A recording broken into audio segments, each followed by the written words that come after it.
지금부터 경제 저널리스트 이완배의 경제의 속살 한 주간 종합편과 함께하겠습니다.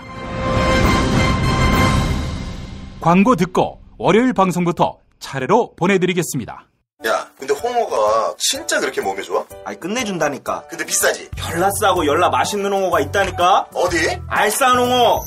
네이버 검색창에 알싸한 홍어를 검색하시고 1599-6456 전화 주문도 가능합니다.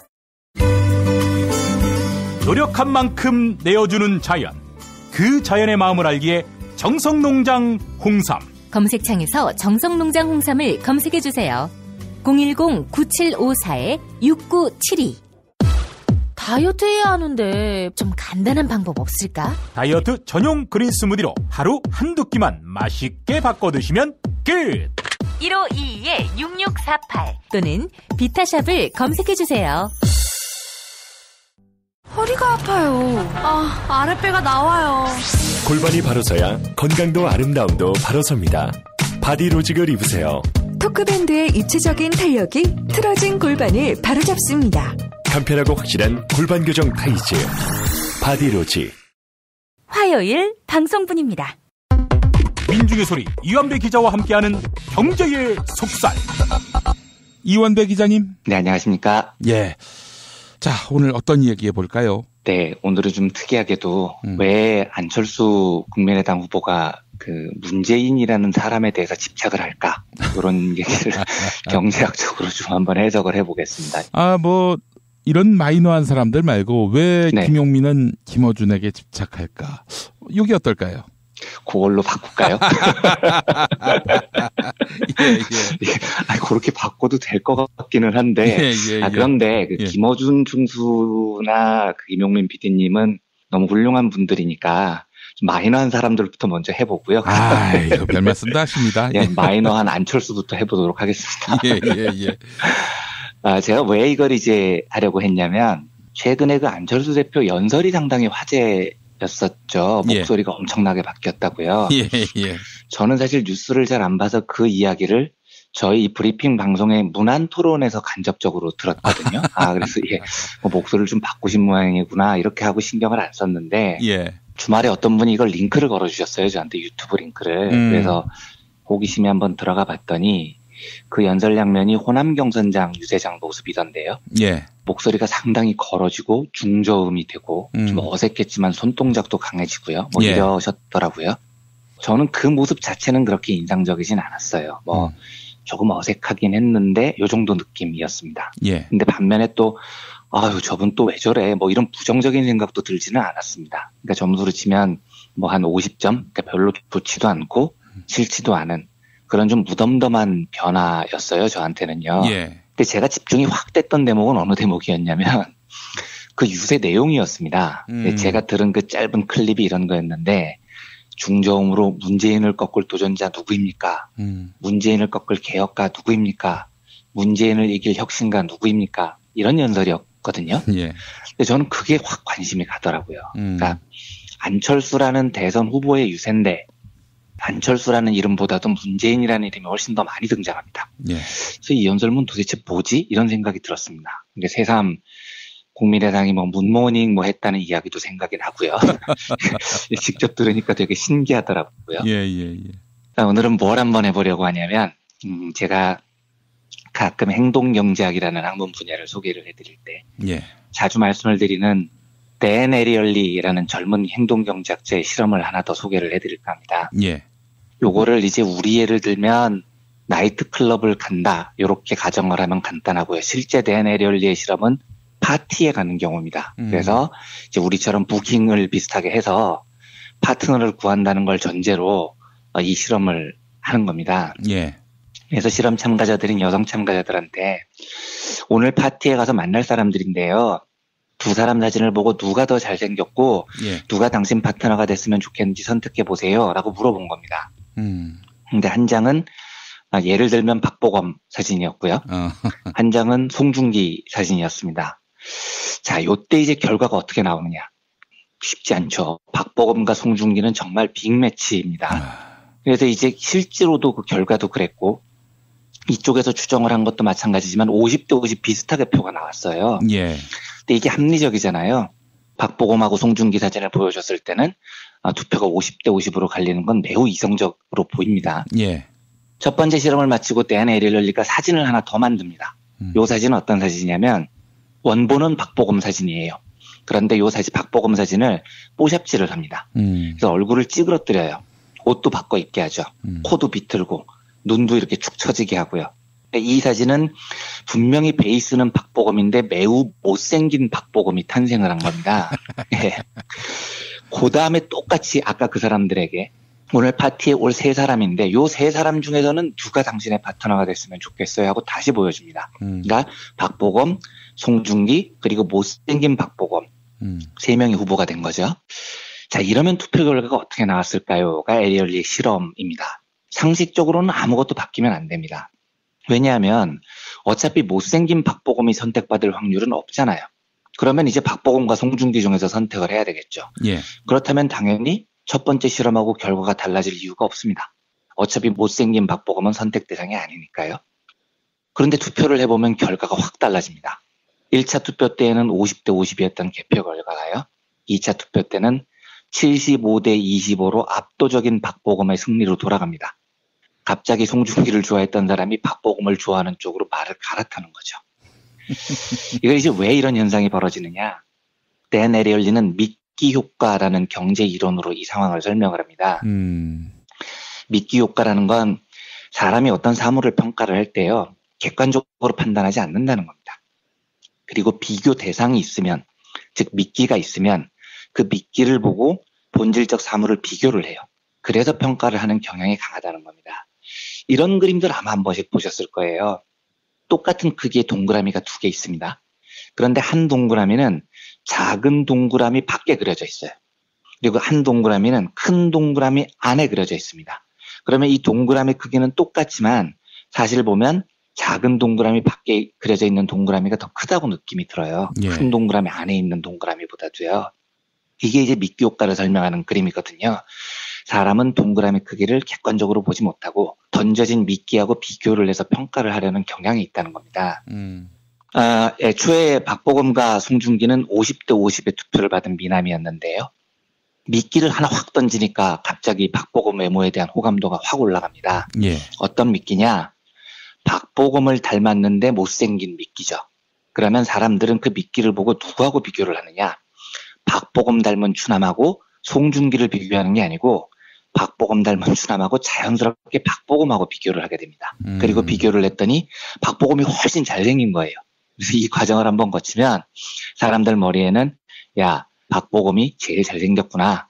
오늘 파티 가서 이 사람 만나면 너무 좋겠다. 뭐 이런 생각이 굳어진다는 게 이 실험의 결론이죠. 그래서 저는 그 태어나서 나이트클럽이라는 데를 한 번밖에 안 가봤는데 혹시 저희 청취자분들께서 나이트클럽을 가실 일이 있으면 누구와 같이 가면 좋냐면 자기보다 떨어지는 사람을 간다. 이렇게 단순하게 생각하지 마시고요. 예. 자기하고 닮았고 분위기도 비슷한데 자기보다 떨어지는 사람하고 같이 가시면 훨씬 효과적입니다. 예, 이거는 제 조언이 아니고 세계적인 행동경제학자 댄 에리얼리 교수의 조언이니까 참고하실 분들은 참고를 하시면 되겠습니다. 예. 선거에 들어가면은요. 후보자가 자신을 국민에게 매력을 호소를 하는 여러 전술이 있을 거예요. 예. 실제로 자신의 매력과 정책을 국민들에게 효율적으로 전달함으로써 내가 얼마나 박보검이냐, 내가 얼마나 멋지냐 이걸 호소하는 방법도 있을 겁니다. 본인의 매력을 객관적으로 높이는 거죠. 예, 예. 근데 실제로 투표를 해보면 상대를 물고 뜯는 게 훨씬 효과적이다라고 판단하는 후보들이 적지 않아요. 특히 비슷한 성향의 유권자들을 공략을 할 때 이런 일이 많이 벌어집니다. 그래서 이런 경우에는 입만 열면 상대 후보 이야기를 해요. 근데 이게 행동경제학에서 보면 일리가 아예 없는 행동이 아니에요. 내가 나이트클럽을 갈 때요. 예. 나를 멋지게 보일 자신이 없을 때 매우 효율적인 방식은 나와 비슷한 성향을 가진 상대의 외모를 뽀샵질을 해버리는 겁니다. 찌그러뜨리는 거죠. 어느 정도 비슷한 구석이 있는 사람의 한쪽 외모를 확 찌그러뜨리면 본인이 돋보이는 매우 훌륭한 전술이 됩니다. 이게 미끼 효과가 가르쳐주는 거거든요. 예. 그래서 저는 안철수 후보하고 국민의당의 이 문모닝 전략, 입만 열면 문재인하는 이 전략을요. 그런 관점에서 해석이 가능하다고 봅니다. 어찌됐건 안철수 후보의 정치적 본토가 호남이죠. 그리고 예. 호남은 한국 진보 진영의 상징이고 더불어민주당 및 여러 진보 정당들과 경합을 벌이는 지역입니다. 그러니까 예. 본질적으로 지금 민주당과 국민의당은 이 유권자 풀에서 크게 다른 두 집단이 아닙니다. 그렇죠. 예. 자유당과 민주당, 바른정당과 민주당 이런 큰 격차가 나는 집단이 아니라는 거예요. 그러니까 사진의 베이스가 둘 다 박보검 송중기가 아니고 둘 다 박보검인 경우인 거죠. 이럴 때는 나를 빛낼 자신이 없으면 상대 박보검의 사진을 찌그러뜨리는 게 굉장히 효과가 있어요. 그러니까 뽀샵질로 문재인의 코를 비틀고 눈을 처지게 만들면 예, 국민들이 보기에는 안철수가 굉장히 실력 있고 예. 훨씬 잘생겨 보이는 효과를 낳게 합니다. 예. 이게 미끼 효과 현상이라는 거거든요. 특히 이제 선거 때 보면 본선 때보다도 자당내 후보 경선이 더 격해지는 이유도 아마 이런 걸 거예요. 그러니까 본선에서는 전혀 다른 성향의 두 후보가 자기의 본토를 딱 뿌리내린 상황에서 일정의 고정표를 확보한 상태에서 더 많은 표를 얻으려는 경쟁이니까요. 그런데 자당내 후보 경선 같은 경우는 지지자들 성향이 비슷하니까 완전히 다르지 않잖아요. 예. 이럴 때 이제 유용한 방식이 상대 사진을 뽀샵질로 찌그러뜨리는 경우가 있습니다. 그런 면에서 안철수 후보의 전술이 먹힐까 안 먹힐까는 저는 사실 굉장히 관심거리입니다. 경제학적으로는요. 왜냐하면 행동 경제학이라는 분야 자체가 그렇습니다. 원래 이제 본토 경제학은 사람이 매우 합리적이어서요. 예. 항상 최선의 선택만 한다. 요걸 전제로 학문적 이론을 전개를 합니다. 그런데 행동 경제학은 그냥 니들 헛소리 하는 거야. 주류 경제학자 니들이 책에서 짓거려 놓은 대로 사람은 절대로 실제 생활에서 그다지 합리적이지 않아. 매우 여러 이유 때문에 비합리적인 선택을 해. 이걸 증명하기 위해서 만들어진 학문이 행동경제학이거든요. 예. 그러니까 조금 전 설명드렸던 댄 에리얼리의 실험도 실제로 인간이 비합리적인 선택을 한다는 걸 증명하는 실험인 겁니다. 예. 그러니까 박보검이나 송중기나 이 희대의 두 미남을 볼 때 객관적으로 보면 50대 50이 나오는 게 합리적이에요. 예. 실제로 투표를 해봐도 50대 50이 나옵니다.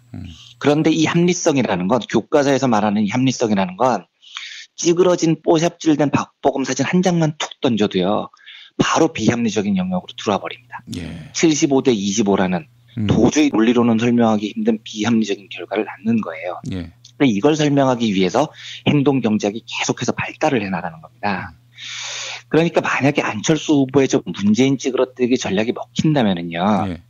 안철수 쪽은 지금 저게 먹힌다고 보고 열심히 수개월 동안 자기 공약 발표 안 하고 문재인 저러고 있는 거 아니겠어요? 그렇죠. 예. 예, 그렇다면 그 이유는 그만큼 우리나라 유권자들의 선택이 비합리적일 가능성이 높기 때문에 저런 전략을 구사하는 거예요. 그렇죠. 아니, 자기의 능력과 자기의 비전을 보여줘야지 왜 남을 씹어요. 그렇습니다. 그런데 저렇게 하는 경우는 우리 유권자들이 내 뽀잡실에 속아서 비합리적으로 판단을 할 거야라는 전제가 있기 때문입니다. 예. 합리적인 유권자라면 아니 대선 후보 제일 중요한 광주 경선에서 자기 공약은 이야기 하나도 안 하고 쉰 목소리 내가면서 호소하는 내용이 문재인 이길 자가 누구입니까? 이것만 반복하고 있는 사람을 좋아할 리가 없잖아요.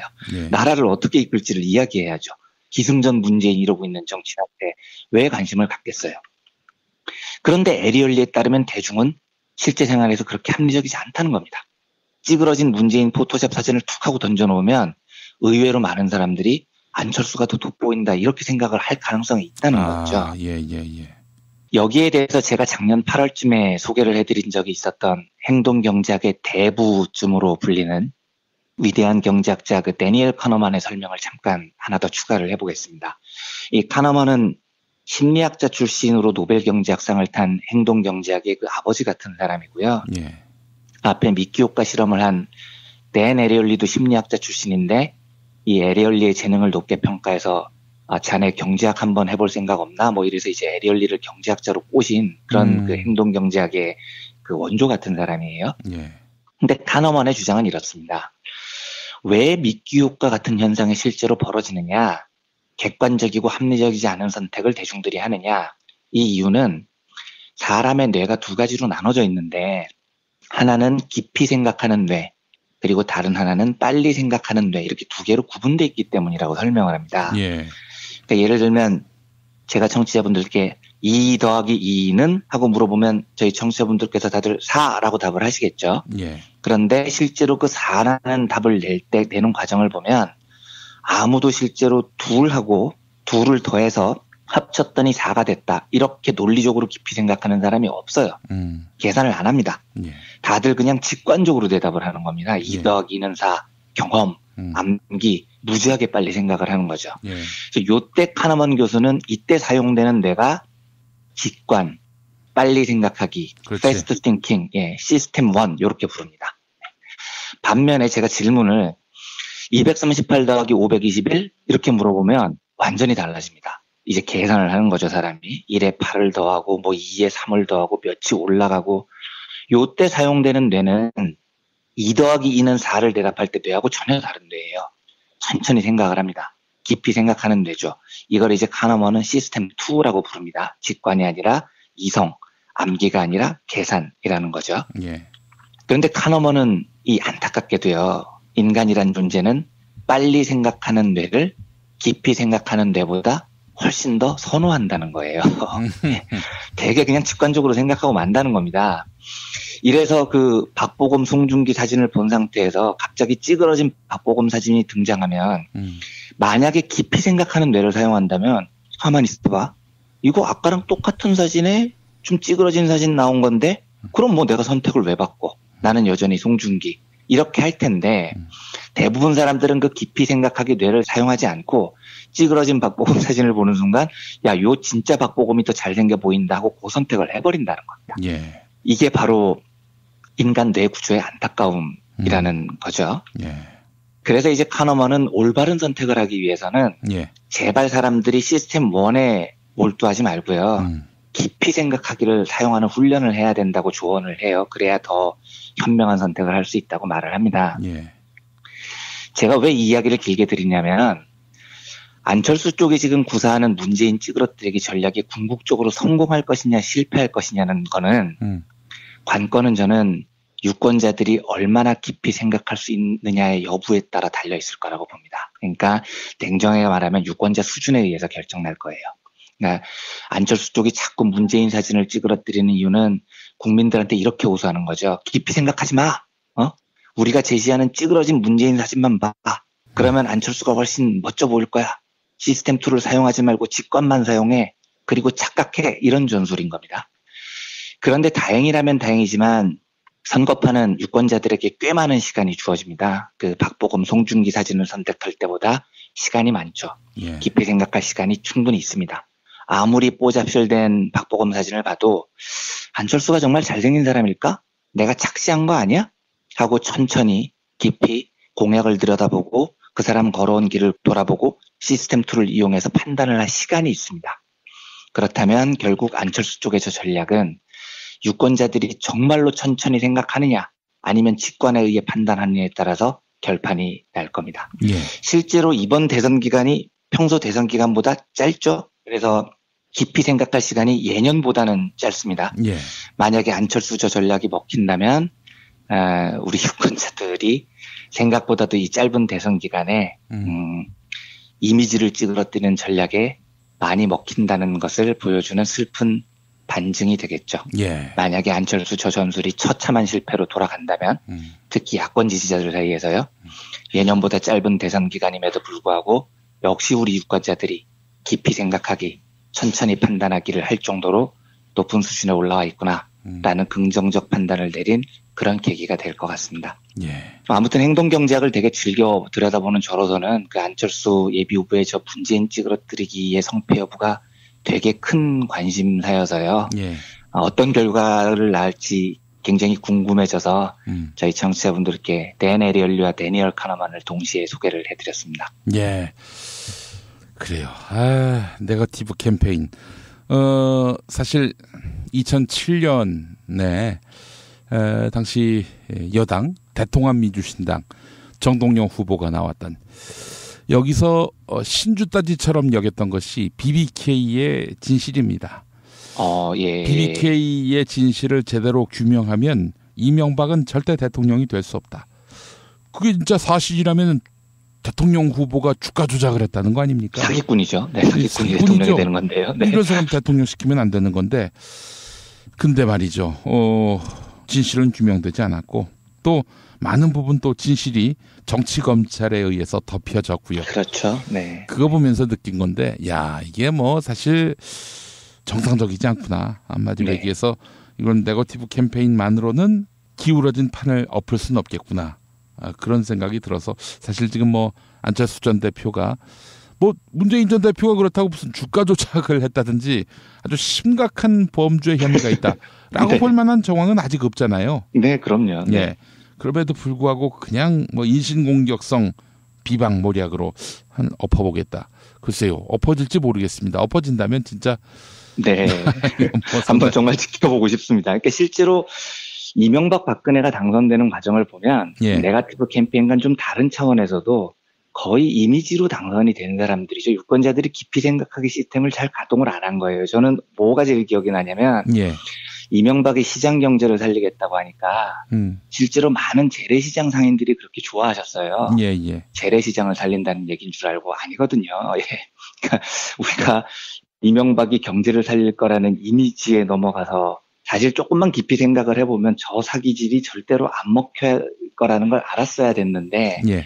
어쨌든 지금까지 선거에서는 천천히 생각하기보다는 빨리 생각하기가 더 효과를 발휘해서 두 번의 대선에서 정권이 넘어갔던 경향이 있고요. 예. 이번에 안철수 대표의 저 전술이 얼마나 먹힐지 저는 사실 굉장히 관심 있게 지켜보고 있습니다. 야권 지지자를 내에서 벌어진 현상이니까요. 예, 예, 예.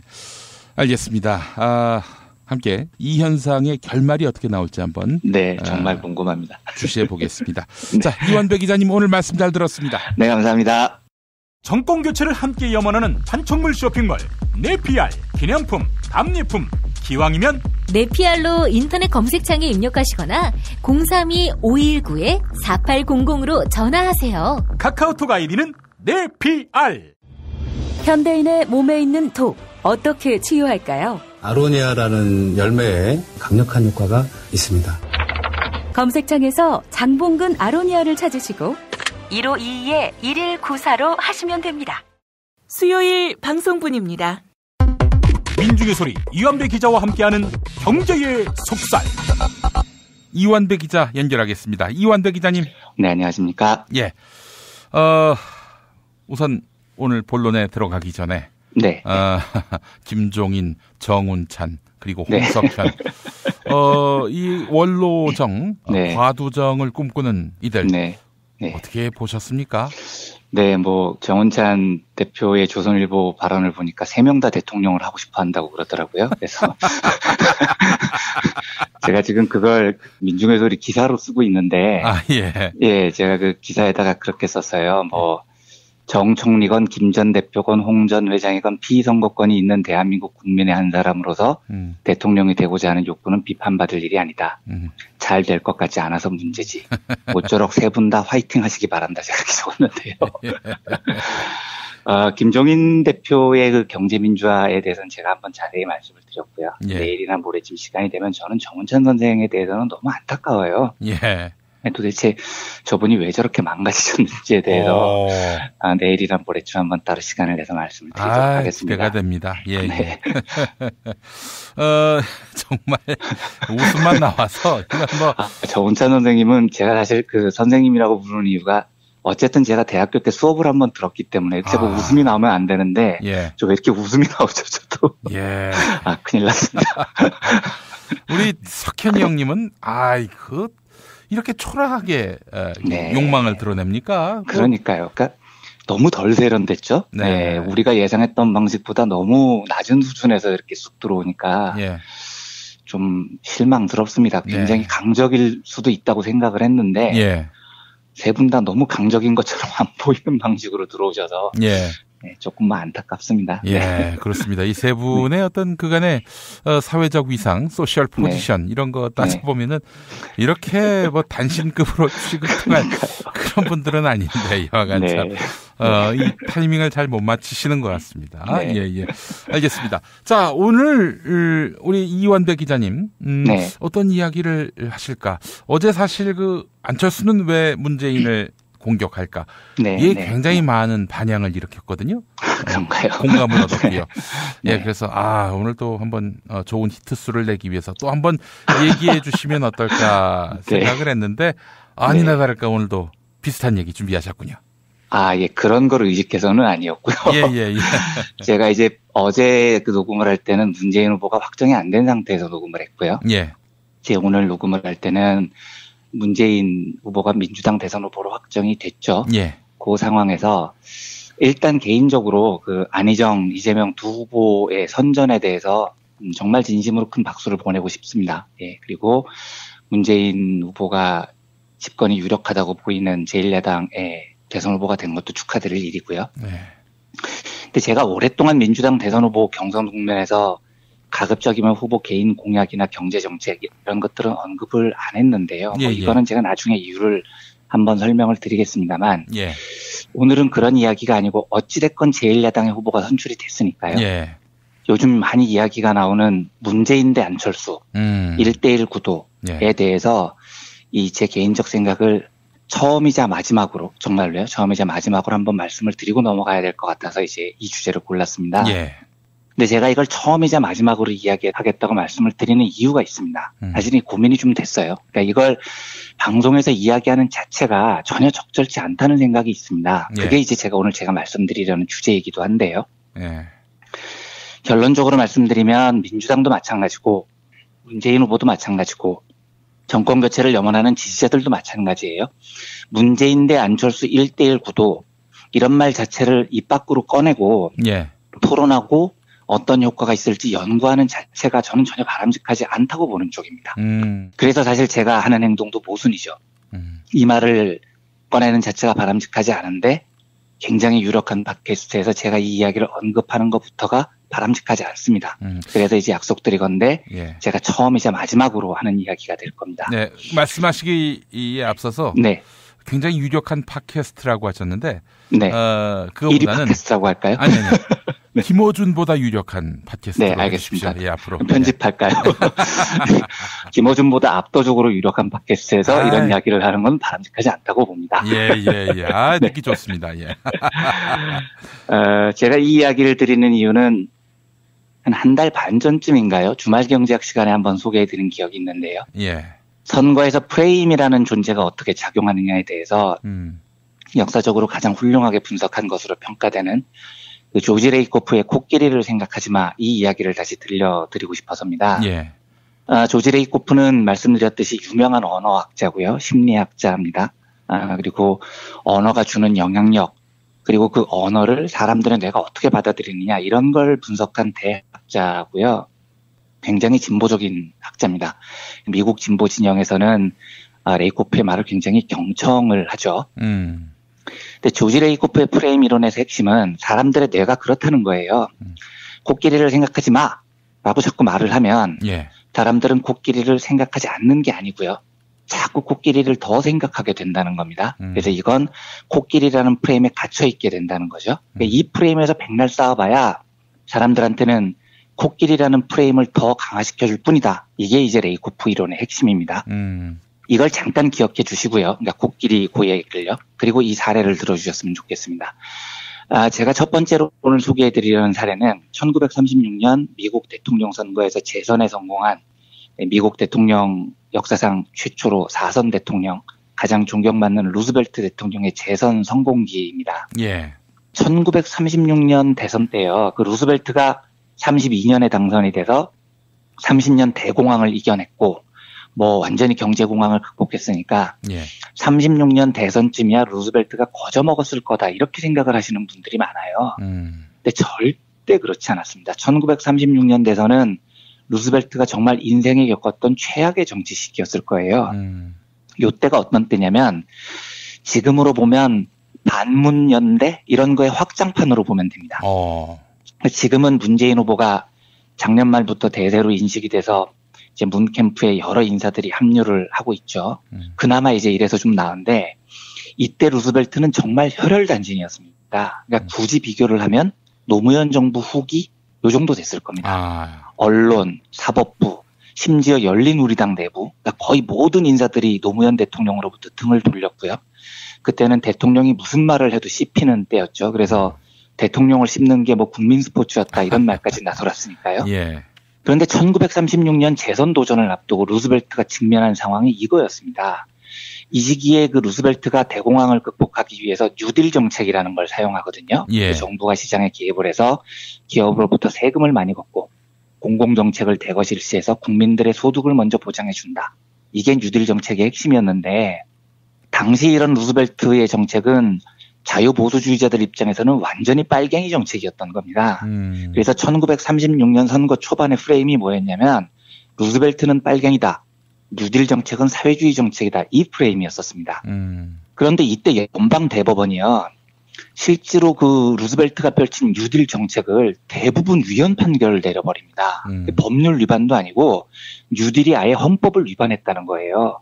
그러니까 지금 보면 황당하지만 아니 정부가 정책을 펼쳐서 국민들에게 소득을 늘려주는 게 왜 위헌입니까? 그런데 당시 연방대법원은 이걸 모조리 위헌 판결을 내렸어요. 예. 그리고 여당이었던 민주당 안은 어땠느냐? 여당 안에 자유연맹이라는 조직이 생겼습니다. 이게 예. 뭐냐면 우리로 치면 민주당이 국민의당으로 분당되기 전에 국민의당 탈당파들이 모인 그 탈당파 모임쯤 돼요. 이 자유연맹이. 예, 예. 그래서 공화당보다도 더 심하게 루스벨트를 흔드는 민주당 안에서 더 심하게 문재인을 흔드는 뭐 이런 조직이 결성이 된 겁니다. 그런데 이게 슬프게도 다수파였어요. 민주당 안에서요. 그러니까 여당 안에서도 루스벨트는 소수파가 돼버린 겁니다. 예. 언론이요. 그러니까 노무현 대통령이 당했던 그리고 이제 뭐 문재인 후보가 오랫동안 겪었던 보수 언론으로부터 받았던 이 터무니없는 공격들이요. 제가 1930년대 현장에 있지 않아서 모르겠지만 역사적인 기록을 살펴보면 당시 루스벨트가 당했던 언론으로부터의 공격은 더 심하면 심했지 약하지 않았을 겁니다. 이때 왜냐면 한국은 보수 언론이 조중동으로 갈려있기라도 하죠. 당시 미국 신문은 신문왕이라고 불렸던 사람이 있어요. 윌리엄 랜돌프 허스트라고요. 이 사람이 미국 신문 시장을 꽉 잡고 있었는데 이 사람 허스트가 가지고 있었던 신문이 무려 28개였습니다. 그리고 유료 독자만 2천만 부를 갖고 있었어요. 그러니까 2천만 부 독자를 좌우하는 언론 군주. 이 사람이 허스트인데 이 사람이 얼마나 막강한 영향력을 행사했냐면 1932년에 루스벨트가 민주당 후보로 뽑힐 때 그 이 허스트 신문왕은 존 낸스 가너라는 그 정치인을 지지를 했습니다. 이 가너는 텍사스 출신이었고 남부 지역 민주당 보수파들을 대변하는 사람이었고요. 그런데 이제 북부 지역에 루스벨트가 돌풍을 일으킨 거예요. 예. 1차 투표에서요. 이제 과반수가 안 돼서 재투표를 벌이는데 허스트가 루스벨트 대세를 막을 수 없을 것 같으니까 루스벨트하고 협상을 하죠. 내가 미는 낸스 가너를 부통령으로 지명해주면 내가 루스벨트 너를 인정해줄게. 이렇게 협상을 하고 11개 조항에 루스벨트로부터 서명을 받습니다. 근데 이 11개 조항이 굉장히 보수적인 조항이었어요. 루스벨트가 후보 당선되기 위해서 이 11개 조항에 서명을 하죠. 그리고 낸스 가너를 부통령 후보로 맞습니다. 그래서 두 사람이 대통령, 부통령이 됩니다. 그리고 루스벨트는 당선되자마자 이 가너 부통령의 보수적 성향을 완전히 쌩까버립니다. 그리고 허스트하고 약속한 11개 조항도 거의 안 지켜요. 그리고 자기만의 진보적인 뉴딜 정책을 강하게 밀어붙입니다. 이러다 보니 허스트가 1936년 선거를 앞두고 루스벨트를 얼마나 미워했겠어요. 그래서 자기가 보유한 언론을 총동원해서 루스벨트를 집중적으로 씹어댑니다. 그래서 루스벨트는 언론으로부터도 완전히 왕따를 당한 상태인 거죠. 예. 그러니까 사법부도 반 루스벨트, 언론도 반 루스벨트, 정치권은 공화당뿐만 아니라 민주당 안에서도 반 루스벨트. 완벽하게 포위된 상태에서 빨갱이 프레임으로 재선 선거를 루스벨트가 치르게 됩니다. 근데 루스벨트가 사회주의자 이 빨갱이 프레임을 어떻게 극복하냐면 내 정책이 왜 사회주의냐, 내 정책이 왜 헌법 위반이냐, 나는 빨갱이가 아니다 이렇게 주장하지 않았습니다. 이 말은 레이코프 주장의 제일 큰 핵심이 상대가 뭔가 프레임을 씌워서 공격을 할 때 제일 바보 같은 대응은 그 공격을 반복해서 말하면서 설명하려는 거라는 겁니다. 이걸 이제 카운터 어택이라고 하는데요. 예. 레이코프는 그렇게 말해요. 누군가가 공격을 했을 때 방어하지 마라. 방어하다 보면 자꾸 그 주제를 이야기를 해야 된다. 그러면 그건 곧 상대방의 씌운 프레임의 언어를 계속 반복하게 되는 거다. 예, 그런데 생각해봐라. 코끼리를 생각하지 마라고 아무리 설명해봐야 소용이 없다. 그 말을 들은 사람은 오히려 자꾸 코끼리가 생각난다. 그러니까 누가 프레임을 씌우면 그건 사실이 아니에요 라고 구구절절 설명하지 마라. 그렇게 답하면 사람들은 진짜? 그게 사실이 아니야? 사실일 수도 있지 않아? 하고 두뇌의 사고체계가 끊임없이 상대가 씌운 프레임 안에 갇혀서 놀게 된다는 겁니다. 근데 이 레이코프의 이론을 알았을 리가 없죠, 루스벨트는. 예, 이게 루스벨트는 1945년에 돌아가셨고 레이코프는 지금도 살아있으니까요.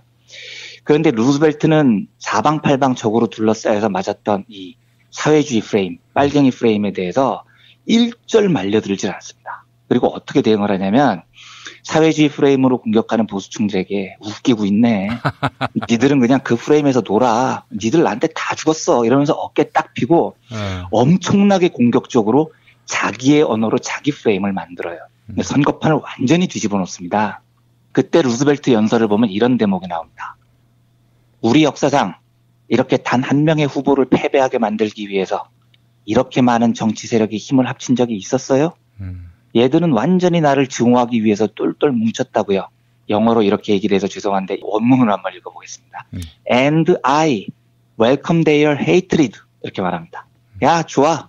나는 너희들의 증오를 열렬히 환영해. 계속 미워해. 이렇게 쿨하게 답을 해버립니다. 내가 끄떡이라도 할 것 같아? 이런 식으로 상대방 프레임을 조롱을 해버려요. 그리고 이런 말까지 합니다. 내가 재선되잖아?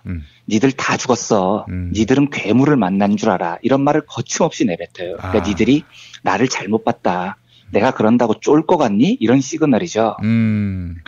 그런 다음에 바로 자기의 프레임으로 선거판을 바꿉니다. 루스벨트는 사회주의, 빨갱이 이런 말에 대해서 절대 해명하지 않아요. 그리고 지금 수많은 기업들이 경제적으로 독점이 돼서 특권을 장악하고 있지 않느냐. 이 프레임으로 지금 우리 모든 민중들이 너무 힘들다. 모든 미국인이 독점 자본 때문에 안정적인 일자리를 못 얻고 있다. 미래가 없다. 저걸 독점 기업들과 수구 세력이 막고 있다. 나는 모두에게 평범한 기회가 와야 한다고 믿는다. 그래서 보수 세력을 타도하자. 독점 기업들을 타도하자. 이러면서 정말 엄청난 언어로 맹폭을 퍼붓습니다. 예. 그러니까 이제 상대가 너무 공격을 심하게 받으니까 루스벨트는 빨갱이야 이 프레임에서 허겁지겁 돌아와서 독점 기업은 크게 문제가 없어. 야 자유주의 시장이 발전해야 다 좋아지는 거야 하고 방어를 하기 시작해요. 그러니까 되레 루스벨트가 만든 프레임으로 보수 쪽이 말려들어 버린 거예요. 그래서 여름까지만 해도 루스벨트는 과연 빨갱이냐로 설정됐던 프레임이 선거가 다가올수록 독점 기업들의 폐허가 얼마나 민중들의 삶을 착취했느냐로 옮겨져 옵니다. 그런데 이 프레임은 무조건 루스벨트가 이기는 프레임이죠. 예. 왜냐하면 상대가 아무리 설명하라고 방어를 해도 유권자들은 계속 코끼리가 생각이 나는 겁니다. 독점 기업이 생각이 나는 거죠. 예. 하나만 더 예를 들어보겠습니다. 2002년에요. 제가 기억이 가물해서 그렇지만 노무현 후보가 대세론이었던 이해창 후보를 꺾고 극적인 역전승을 거뒀죠. 예. 근데 이때 이해창 쪽에서 세운 프레임이 대세론, 김대중 정부 실패론, 노무현 장인 빨갱이론 이런 거였던 걸로 기억이 돼요. 예. 심지어 투표 전날 정몽준이 단일화 승복을 깨면서 노무현 같은 좌파한테 정권을 넘겨줄 수 없다 이런 프레임으로 한나라당은 상당히 밀고 다녔죠. 예. 근데 제가 본 한국 역대 선거 중에 이 프레임 면에서 보면 노무현 후보의 선거 전술이 제일 훌륭했던 것 같습니다. 예. 왜냐하면 장인이 빨치산이다 이런 공격이 들어왔을 때 우리 장인이 왜 빨치산일 수밖에 없었느냐 그 시대 상황이 어땠는데 이렇게 구구절절 설명을 안 했다니까요. 그리고 한마디로 어쩌라는 거야. 그 장인이 빨갱이여가지고 그럼 빨치산이어가지고 그럼 내가 사랑하는 아내를 만나지 말랬다는 거야. 한마디로 딱 쌩까버리고 그 프레임을 덮어버려요. 예, 그리고 나서 자기의 언어로 새 프레임을 만듭니다. 그게 바로 수도 이전으로 대변되는 지역 균형 이런 거죠. 예. 그러니까 저는 수도 이전 이야기가 나오는 순간, 이거 역전 가능하겠다 이런 느낌이 들더라고요. 근데 그 당시의 상황을 레이코프의 프레임 이론에 넣어보면 정말 멋진 전술이었어요. 그러니까 선거 후반에 한나라당도 계속 그 얘기를 했거든요. 수도 이전이 부당하다. 이회창 후보야말로 충청의 자식이다. 노무현은 충청도를 뭐 하지 못한다. 이렇게 계속 설명을 하는데 설명할수록 계속 노무현 후보의 수도 이전 프레임에 계속 말려드는 겁니다. 코끼리는 생각하지 마라고 한나라당에 설명할수록 사람들은 수도 이전이 가져올 효과와 지역 균형 발전이 과연 한국 사회에 어떤 변화를 가져올까에 대해서 계속해서 생각을 하게 되죠. 하나만 예를 더 들겠습니다. 짧게요. 예. 1980년 레이건과 카터의 대결 때요. 민주당이 처음으로 건 프레임이 레이건을 전쟁광이라는 프레임으로 공격을 했습니다. 그런데 레이건의 반응이 뭐였냐면요. 레이건은 전쟁광이 아니야. 원래는 평화주의자인데 미국의 이익과 세계 평화를 위해서 전쟁을 불사할 뿐이야. 이렇게 설명하지 않았어요. 레이건은 어떤 프레임으로 맞서냐면, 야, 카터너 집권했을 때 물가가 왜 이렇게 많이 올랐냐? 경제가 왜 이렇게 개판이야? 사실 그때 그 1970년대 후반 석유 파동 때문에 물가가 많이 올랐고 미국 대번영기가 마무리되면서 경제가 아주 어려워졌거든요. 예. 그러니까 레이건은 전쟁광이라는 프레임에 거의 반응을 하지 않고 오로지 자기가 유리한 프레임. 야, 카터너 집권했을 때 경제가 엉망됐잖아. 이 프레임을 끈질기게 물고 늘어집니다. 그래서 전쟁광 프레임을 벗어내고 레이건이 당선이 되죠. 길게 사례를 드렸는데요. 다시 요약하자면 레이코프의 주장은 이겁니다. 상대가 씌운 프레임에 반응하지 말고 내 언어로 나의 내용을 만들어서 내 프레임으로 선거를 이끌라는 겁니다. 그래서 이제 문재인 대 안철수 1대1 구도라는 프레임이요. 이걸 이제 동아일보가 양자 대결 선거 여론조사 결과를 발표하면서 강화된 것 같은데요. 하여간 보수 언론에서는 이 프레임을 계속 적극적으로 활용을 하려고 하겠죠. 예. 그리고 안철수 후보도 오래전부터 이번 대선은 문재인 대 안철수 양자 대결이 될 거다라고 주장을 했는데 별로 반향이 없다가 보수 언론이 가세하면서 급속도로 이 프레임이 지금 확산이 되고 있는 모습인 것 같습니다. 예. 근데 이 상황에서 제일 좋은 건 과연 양자 구도가 형성될까요? 현실성이 있을까요? 혹은 현실화된다면 문재인 후보는 이길 수 있을까요? 이걸 논하는 게 아니라고 저는 생각합니다. 이게 가능하냐, 얼마나 파급력이 있냐, 이걸 연구하고 토론하는 순간에 이 1대1 프레임에 계속해서 말려들어요. 그러니까 안철수 쪽에서 끊임없이 문모닝을 외치면서 문재인 거리는 프레임에 들어오는 겁니다. 뭔가 비문연대가 이 사회의 가치냐 안 가치냐의 코끼리가 돼버리는 거죠. 그래서 제가 이 이야기는 오늘을 끝으로 더 말씀을 안 드리겠다고 이야기를 하는 겁니다. 코끼리를 생각하지 마라고 강조하고 토론하는 건 바보 같은 짓입니다. 그래봐야 코끼리밖에 생각이 안 납니다. 저는 지금 중요한 건요. 코끼리를 대신할 다른 선명한 이미지를 들고 와서 새 프레임을 만드는 거라고 생각합니다. 그리고 그 프레임을 만들 건 너무 많죠. 예. 민생, 민중들의 삶, 평등한 소득 분배. 지금 2천만 명이 넘는 국민들이 4개월 넘게 촛불을 들었던 그 본질적인 이유. 단지 박근혜가 미워서가 아니라 신자유주의 시대의 악랄한 착취를 벗어나는 지속가능한 복지국가 건설, 평화적 남북관계. 이 얼마나 국민들의 마음에 와닿을 새로운 프레임들이 많습니까? 그러니까 이 언어로 자기를 가득 채우고요. 국민들 앞에서 루즈벨트처럼 거침없이 자기의 프레임을 밀고 나가는 겁니다. 그럴 리는 없겠지만요. 혹시 문재인 캠프에서 실수하지 않으면 이긴다. 이런 생각을 갖는다면 예. 저는 조금 위험하다고 봐요. 근데 저는 어떻게 생각하냐면 반대로 나의 프레임으로 해요. 그러니까 문재인의 프레임으로 선거를 주도하면 저는 이길 거라고 봅니다. 그러니까 이런 거예요. 안철수가 다른 바른정당하고 심지어 자유한국당하고 연대하면 어떡하지? 이 지금 프레임에 대해서 문 캠프 쪽에서는 그거 잘못된 거예요. 적폐 연대예요. 안철수는 반성하라. 너희들은 그렇게 하면 안 된다. 이렇게 대응을 하면 사람들이 계속 그 생각을 한다니까요. 코끼리를요. 네. 비문연대, 반문정서가 도대체 뭘까? 왜 그럴까? 문재인한테 뭐가 있을까? 이런 생각을 계속 하게 돼요. 그러니까 그건 언론이 만든 거다. 니들이 조작한 거다. 이렇게 일일이 대꾸를 하고 있으면 그 프레임 안에서 못 벗어납니다. 제가 생각하는 바람직한 대응은 반문연대 한다고? 안철수가 단일 후보가 된다고? 오케이. 잘해봐. 화이팅! 하고 한마디로 쌩까주고요. 그 다음에 문재인의 언어로 새 프레임을 만드는 거예요. 보다 평등한 세상, 보다 공정한 세상, 보다 평화로운 한반도, 이명박근혜 9년 동안 망가뜨려 놓은 이 세상을 어떻게 바꿀 것인가에 대한 비전, 내용 이런 것들을 분명히 하고 그 비전의 프레임을 강력하게 밀고 나가면 저는 우리가 9년 동안 꿈꿨던 전국 교체가 굉장히 가까이 다가왔다고 봅니다. 그리고 부디 지지자분들도 문재인 안철수 1대1 구도 이런 거 입 밖에 꺼내지 말고요.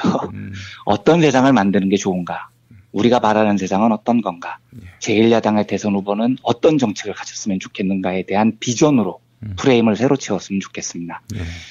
그런 면에서 오늘 조지 레이코프의 프레임 전쟁, 코끼리는 생각하지 마 이 버전이 생각나서 문재인 안철수 1대1 구도는 저 역시도 이제부터 제 머릿속에서 영원히 사라지게 할 거고요. 그런 바람으로 이 이론을 다시 한번 소개를 해드렸습니다. 되지도 않을 거고요. 네. 또 한 달 안에 뭐 네. 그런 변수를 만든들 판세를 바꿀 수 없고요.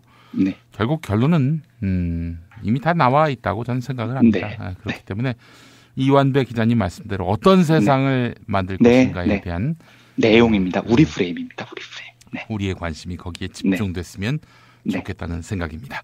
네. 자, 오늘 말씀 잘 들었습니다. 네, 감사합니다. 술자리 많은 요즘 3차까지 달린 당신을 위한 필수품 전창걸의 새싹 땅콩차. 이제 속쓰림은 잊으세요. 070-8635-1288 070-8635-1288 깨끗한 국내산 닭만 씁니다. 그래서 최고의 맛 킹 닭갈비. 국내 최초 짜장맛 파스타맛 킹 닭갈비로 출시됐습니다. 전화 주문은 032-556-3770 032-556-3770 안녕하세요. 내가 중고차를 사고 파는 조광래 중고차 1800-9538 고맙습니다. 목요일 방송분입니다. 민중의 소리 이완배 기자와 함께하는 경제의 속살. 이완배 기자 만나겠습니다. 이완배 기자님. 네, 안녕하십니까. 예. 자, 비가 내리는 날입니다. 네. 마음의 비도 내리고 있습니다. 저는 항상 세월호 참사 이후로 네. 이 기상을 통해서 네. 원혼들의 마음을 읽곤 합니다. 네. 그래서 작년에도 그랬어요. 세월호 네. 참사 2주기 때 네. 그때 이제 광화문 광장에서 큰 집회가 네. 있었는데요. 네. 정말 많은 분들이 모였습니다. 네. 그때 네. 펑펑 비가 내렸어요. 네. 그 전에 세월호 네. 1주기일 때 제가 그때 팽목항에 있었는데 네. 저는 살다 그렇게 큰 바람은 처음 봤습니다. 네. 어마어마한 바람이 불었습니다. 네. 그리고 또 얼마 전에 원주에서 시전된 세월호 리본 구름. 네. 이런 것까지 다 생각해 보면은 네. 저는 원혼의 존재를 믿지 않을 수가 없는 것입니다. 네. 할 말이 없게끔 만들었군요. 예, 그 말씀을 듣고 제가 지금 창밖이 보이는데, 네. 그 세월호 이야기는, 예, 뭐, 어떻게 들어도, 비 오는 모습까지 보고 그럼 참 슬픕니다, 정말로요. 이게 영원히 정말 안 잊혀질 것 같아요, 이 이야기들은요. 네.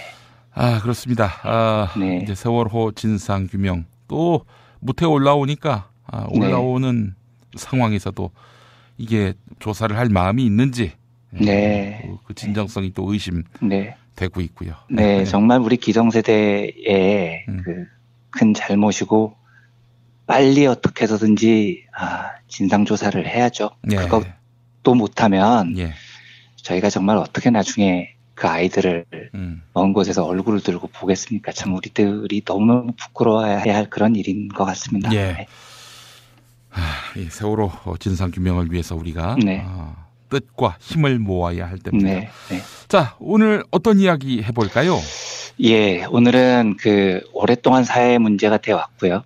저도 브리핑을 통해서 여러 차례 말씀을 드렸던 삼성물산 제일모직 합병에 대해서 한 번만 더 깊이 짚어보는 시간을 가져보려고 합니다. 네. 그렇죠.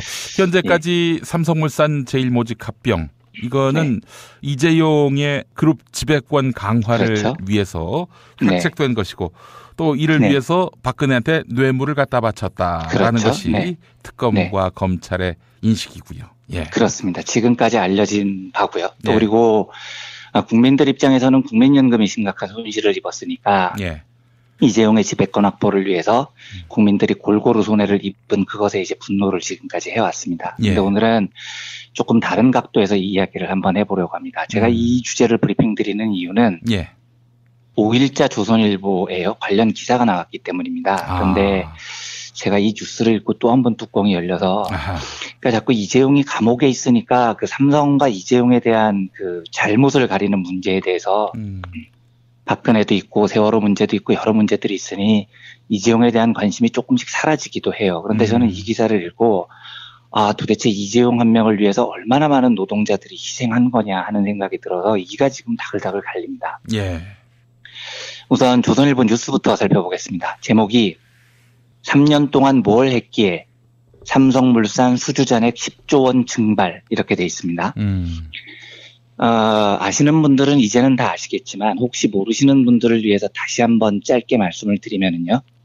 삼성물산이라는 회사는 물산이라는 이름이 보통 무역회사에 이런 이름을 붙이거든요. 예. 삼성물산은 단순한 무역회사가 아닙니다. 2015년에 합병을 하기 전에 예전 삼성물산은 무역 부분도 있었고 건설 부문도 이 회사에 있었습니다. 예. 그러니까 두 분야를 사업으로 영위했던 회사죠.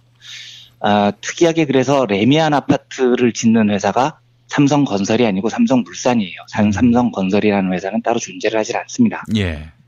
그런데 이 회사를 2015년에 이재용이 삼성전자 지배권을 얻기 위해서 제일모직하고 합병을 했죠. 예. 당시 제일모직은 에버랜드하고 패션을 사업 부문으로 갖고 있었고요.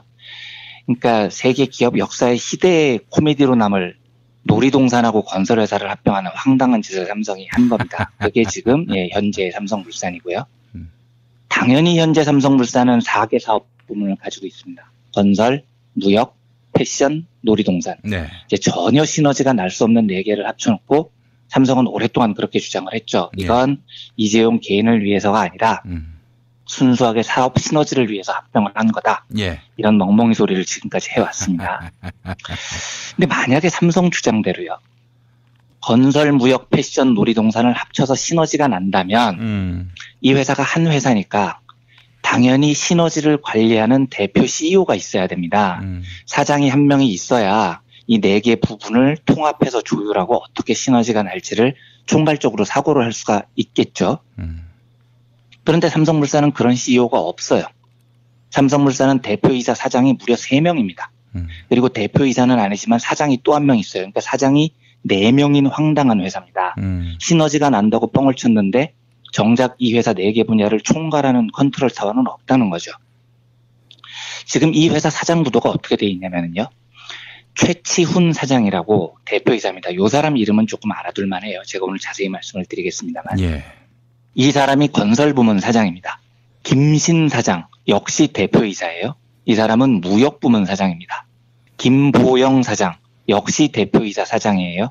이 사람은 리조트 부문 사장, 그러니까 에버랜드를 관리를 합니다. 그러니까 뭔 놈의 회사가 대표이사 사장이 3명입니다. 그리고 다 다른 부문을 맡고 있어요.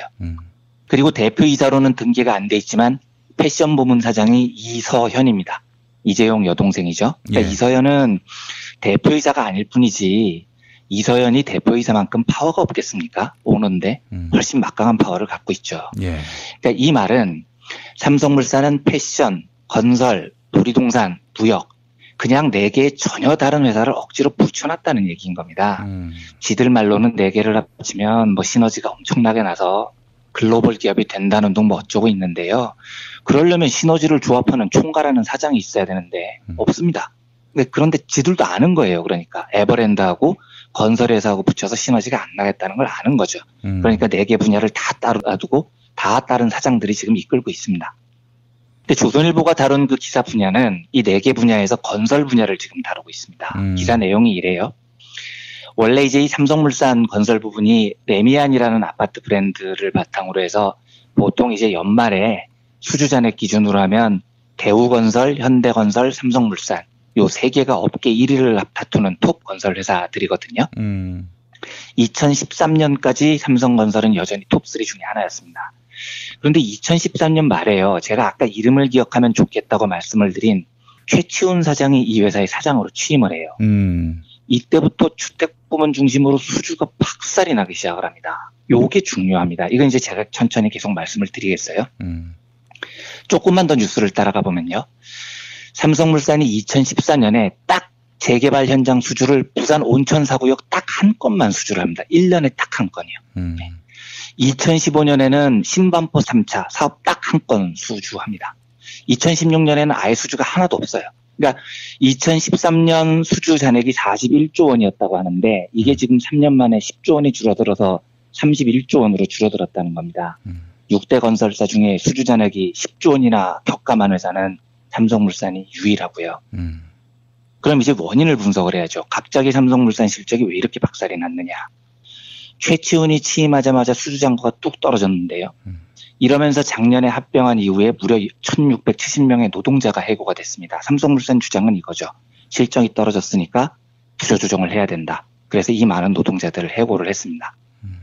그런데 이걸요. 단순히 삼성물산 건설 부문이 일시적으로 불황을 겪어서요. 수주도 줄었고 실적이 나빠져가지고 노동자들을 잘랐다. 이런 일반적인 이해로는 도저히 설명이 안 된다는 게 문제예요. 그러니까 조선일보 기사 한 대목만 더 보면 이런 대목이 나옵니다. 조윤호 동부증권연구원이라는 사람이 이 사태에 대해서 이렇게 평가를 해요. 오늘의 이 사태가 오게 된 이유는 주택시장이 호황일 때 다른 건설사와 달리 실적을 내지 못한 것은 삼성물산의 전략적인 실수였다라고 평가를 합니다. 그러니까 이게 무슨 얘기냐면요. 2015년에 그 최경환이 부총리로 있을 때 빚내서 집사라고 난리를 쳐가지고 건설 경기가 잠깐 호황이었을 때가 있었어요. 최경환은 그때 그랬어요. 네, 그렇죠. 제가 이 빚내서 집사라고 한 적 없었어요. 모략하지 마세요. 예, 제가 가끔 최경환을 브리핑에 등장시켜야 되겠는데요. 오랜만에 들으니까 되게 반가운데요. 글쎄 말입니다. 네. 아무튼 그때 최경환이 본인은 부인하지만 빚내서 집사라고 난리를 쳐서 건설회사 실적이 다 좋아졌습니다. 그런데 요때도요.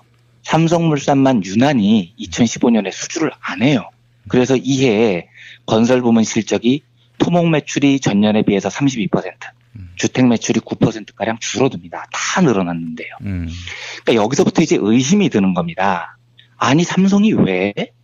그냥 정부 발주공사 중에 되게 별 힘 안 들이고 수주할 수 있는 것도 많았거든요. 예. 근데 삼성이 안 했어요. 이 수주를 안 받아요. 그래서 2015년에 실적이 박살이 난 겁니다. 희한한 현상이 벌어졌던 거죠. 돈 벌 기회를 스스로 걷어차는요. 최치훈 사장이 취임하자마자 계속해서 벌어진 일입니다. 조금만 더 앞으로 돌아가 보겠습니다. 그러니까 제가 2013년 말에 지금 삼성물산을 이끄는 최치훈 사장이 삼성물산 건설부문 사장으로 취임을 했다고 말씀을 드렸죠. 예. 그런데 이 최치훈이라는 인물이 누구냐면 이재용이 끔찍이 아끼는 최측근입니다.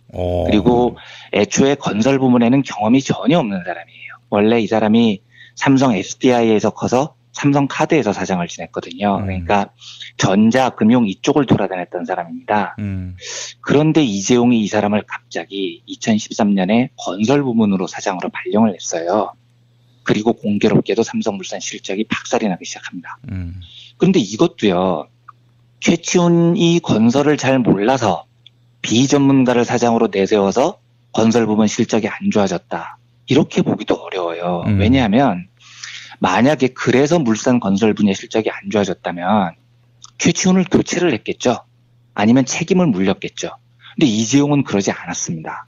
최치훈은 얼마 전까지만 해도요. 이 사태가 벌어지기 전에 삼성 미래전략실 팀장 차기 후보로 제일 유력했던 사람이에요. 그러니까 이재용에 제일 가까운 사람이었다는 겁니다. 그리고 이 사람 연봉이 지금 20억 4천만 원이에요. 대한민국 건설부문 CEO 중에 연봉 킹입니다. 삼성물산의 다른 부문 사장을 맡고 있는 김신, 김봉영 이 두 사람도 연봉이 13억 원밖에 안 되거든요. 근데 실적 박살내고 있는 최치훈은 거의 2배를 넘게 받습니다. 그리고 3년째 국내 연봉 킹입니다. 이상하잖아요. 실적을 이렇게 박살을 냈는데 예. 왜 계속 사장을 하고 왜 계속 이재용 측근이고 왜 저렇게 연봉을 많이 받죠? 그러니까 여기서부터 이제 추정을 해봐야 됩니다. 예, 예. 2013년 말 최치훈이 사장으로 들어오자마자요. 삼성은 수주할 수 있는 건설공사를 일부러 수주를 안 하는 것처럼 보이는 현상이 나타납니다. 이게 최치훈이 무능해서일까요? 예. 저는 여러 정황을 보면 그렇지 않다는 확신이 있습니다. 일부러 그랬다는 거죠. 일부러. 최치훈이 3년간 건설을 말아먹고도 승승장구하는 건 그게 이재용의 명령이었다는 겁니다. 예. 일부러 삼성물산 실적을 박살을 내려고 이재용이 작정을 했다는 거죠. 그러니까 최측근인 최치훈을 거기에 배치를 한 거고요. 최치훈이 맞자마자 건설이 박살이 난 겁니다.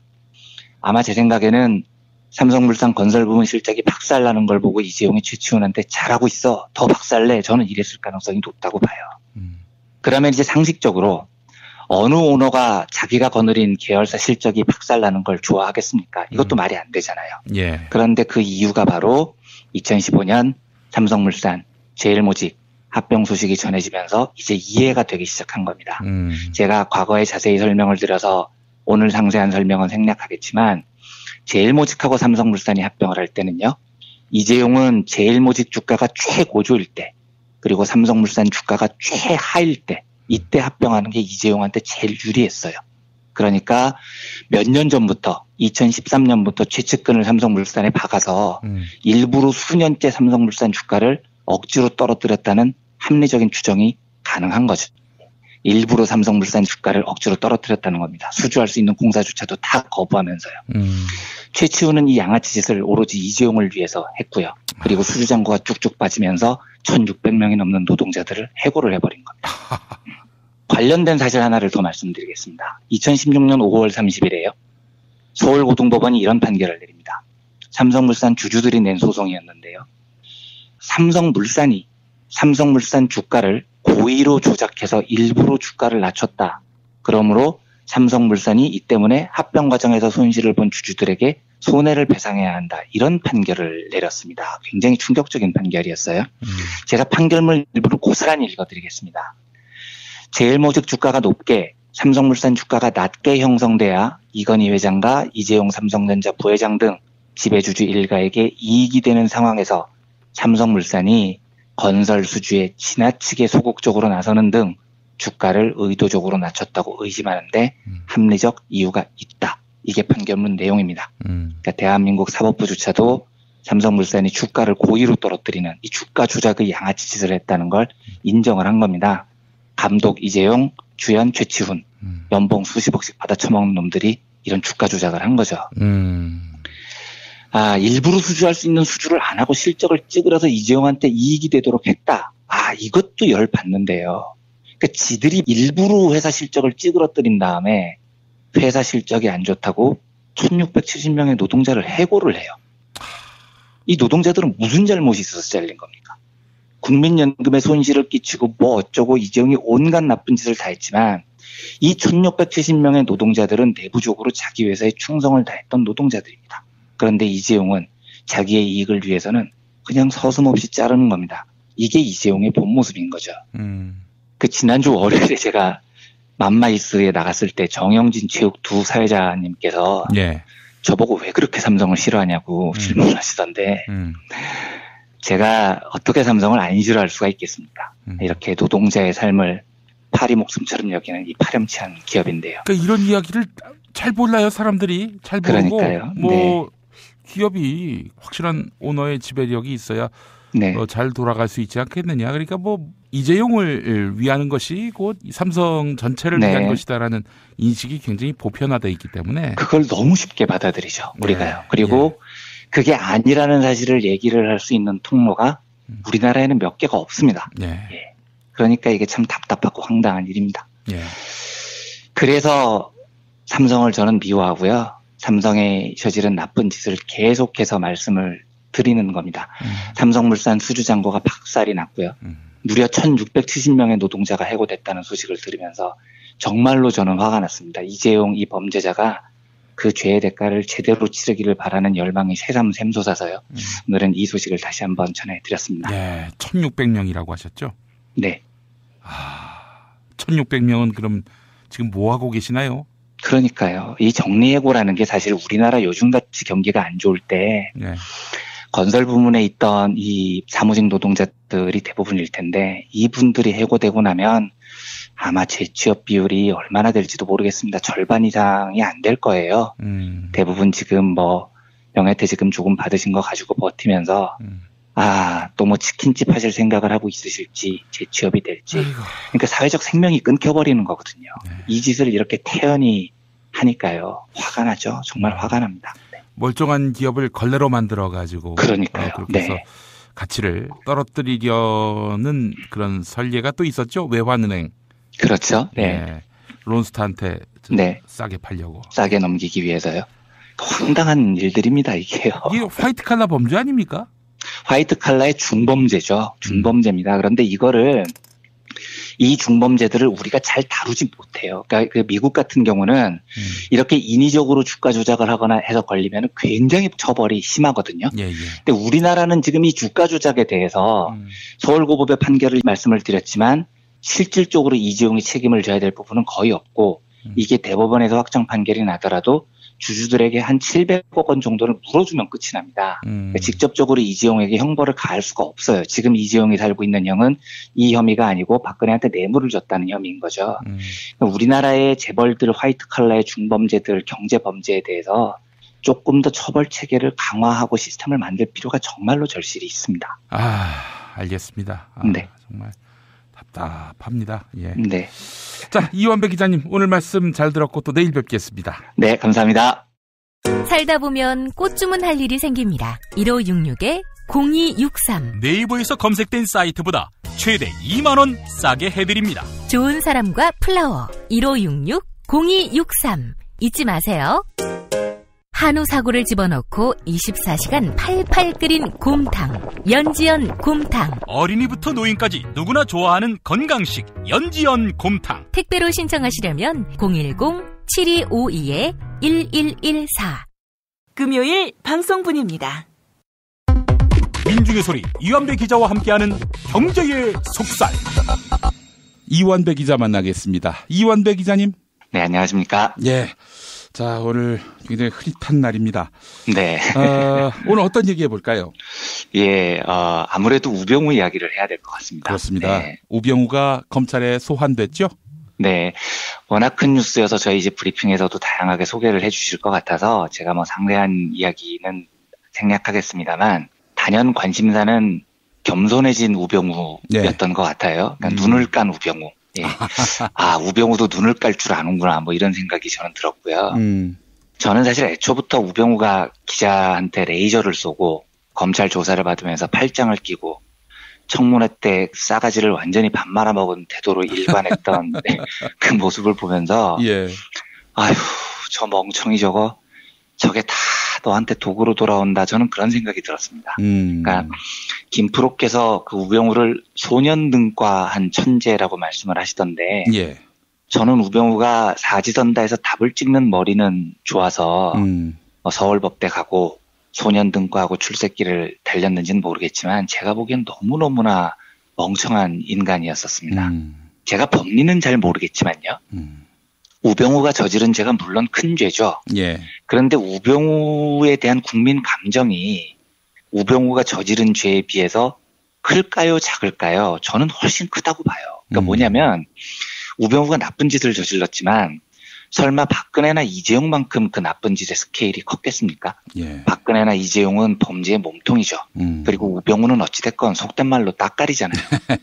그런데 범죄의 경중을 보면 박근혜, 이재용의 범죄 수준에 비해서 훨씬 우병우의 범죄는 작을 텐데도 이재용이 구속되고요.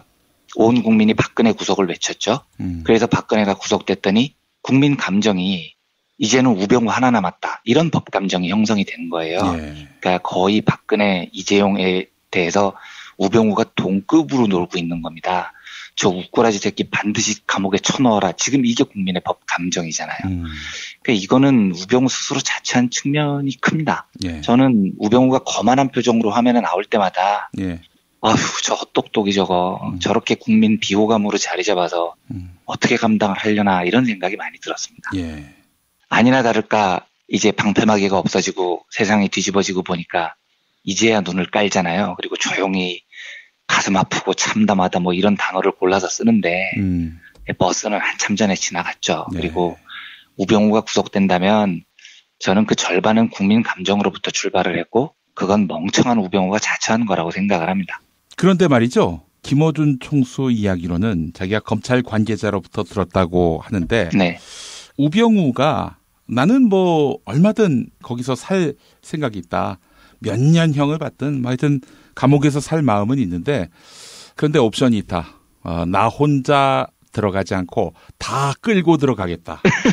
아 진짜요? 최근에 그런 말을 했다는 거예요. 네, 참 독특한 싸가지의 소리셨어요, 정말. 참 제가 여러 싸가지 없는 사람 많이 봤는데 특이합니다, 이분은요. 못 이겨요, 이거는. 네. 그래서 오늘 좀 뜬금없이 소개해드릴 경제학 분야는요, 호감경제학이라고 불리는 분야입니다. 제가 우병우를 보면서 이 호감경제학 생각이 사라지질 않았어요. 그리고 이 호감경제학은 사실 비단 우병우뿐만 아니고요. 비즈니스를 하는 분들도 마찬가지고 대중의 지지를 획득해야 하는 정치인들도 마찬가지고요. 좀 유념해야 할 대목이 있는 경제학 분야입니다. 예.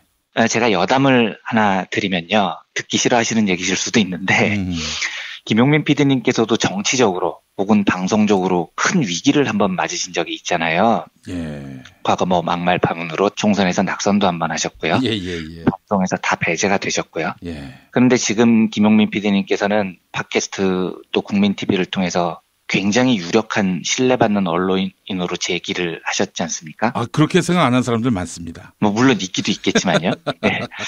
아마 여러 이유가 있을 텐데 최욱님께서는 예전 방송에서 그렇게 한번 말씀하시더라고요. 예. 출중하시다 능력이. 그러니까 오디오 방송 쪽으로는 김엄마가 천재고 비디오 쪽은 김태호 PD가 천재고 뭐 이렇게 말씀을 하셨어요. 그러니까 재능이 워낙 출중하시기 때문에 막말 파동이라는 과정을 이겨내고 제기하셨다. 이렇게 분석할 수도 있을 것 같아요. 저는 동의합니다. 근데 저는 다른 중요한 요소가 있다고 생각을 하는 사람이에요. 뭐냐면 김엄마라는 분은 알려진 막말 이미지와 달리 청취자분들께서 어색하게 들으실 것 같은데 사석에서 굉장히 호감인 사람이에요. 그러니까 이 사석에서 김엄마를 만난 사람들은 다 좋아합니다. 제가 과거에 한번 이야기를 드린 적이 있는데 제가 김용민 PD님을 처음 만났을 때가 김용민 PD님께서 천당을 걸으실 무렵 낙곰수로 터지셨을 때 대박 났을 때였죠. 네, 네, 수백만 국민들이 김엄마를 칭송할 때 그러니까 제가 그때 생각을 해보면 어깨에 진짜 뽕이 잔뜩 들어갈 만한 상황이었는데 제가 아주 작은 출판사의 알바생으로 만났는데도 제 나이를 물어보시고 항상 저를 만나면 고개를 푹 숙이시면서 선배님 얘기를 하는데 제가 되게 놀랐거든요. 그때 저 사람 조금 진짜 특이한 면이 있다. 나 같은 사람은 눈에 들어오지도 않을 텐데도 아이고, 네, 사람이 참 아니 실제로 그렇게 행동을 하시잖아요. 그게 의도적이었건 아니었건요. 이게 너무 과장이야. 이게요? 아니 선배님은 이미 뭐 나보다도 언론사 경력이 더 많으신데다 또 뭐 이런 얘기는 좀 그렇습니다만은 더 유력한 언론사에 계셨던 분이고 뭐 지금 잠시 그래서 저한테 아니 뭐 그렇지 않은 다른 분들에게도 저는 뭐 그게 다르지 않은 저건데 그렇죠. 모든 사람한테 그렇게 하신다는 겁니까 제 말은. 이건 참 그건 너무 과찬의 말씀입니다. 예. 수습이 안 되시죠 지금 너무. 제가 그 정봉주 전 의원께서 교도소에서 나오시기 전에요. 예. 홍천교도소에 면회를 2번 간 적이 있었습니다. 그게 그 일어나라 기후나 책 때문에 2번 찾아뵀었는데. 그렇죠. 그 책의 공동저자세요. 예, 그러니까. 그렇죠. 근데 그때 이제 이런저런 이야기를 하시면서 정봉주 전 의원 같은 경우는 다른 분에 대한 인물평에 대해서 거침이 없는 편이시잖아요. 예. 그런데 그때 그 면회 갔을 때 그런 이야기를 하셨어요. 용민이는 일단 착하잖아. 예. 그러니까 이게 김엄마를 만나는 모든 사람들의 일반적인 평가입니다. 사석에서의 그 호감이라는 게요. 그러니까 저는 아마 김용민 PD님께서 가지고 있는 여러 인적 네트워크, 김용민 PD님께 여러 사람들이 보여주는 신뢰, 이런 건 김엄마라는 분이 가지고 있는 성격상의 호감, 착함 이런 게 굉장히 영향력이 크다고 생각을 합니다.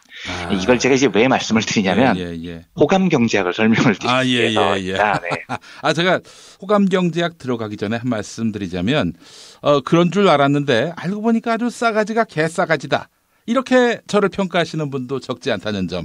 이 점은 분명히 언급하고 들어가야 될 것 같아요. 네. 그건 뭐 김엄마를 잘 모르시는 분들이 그러시겠죠.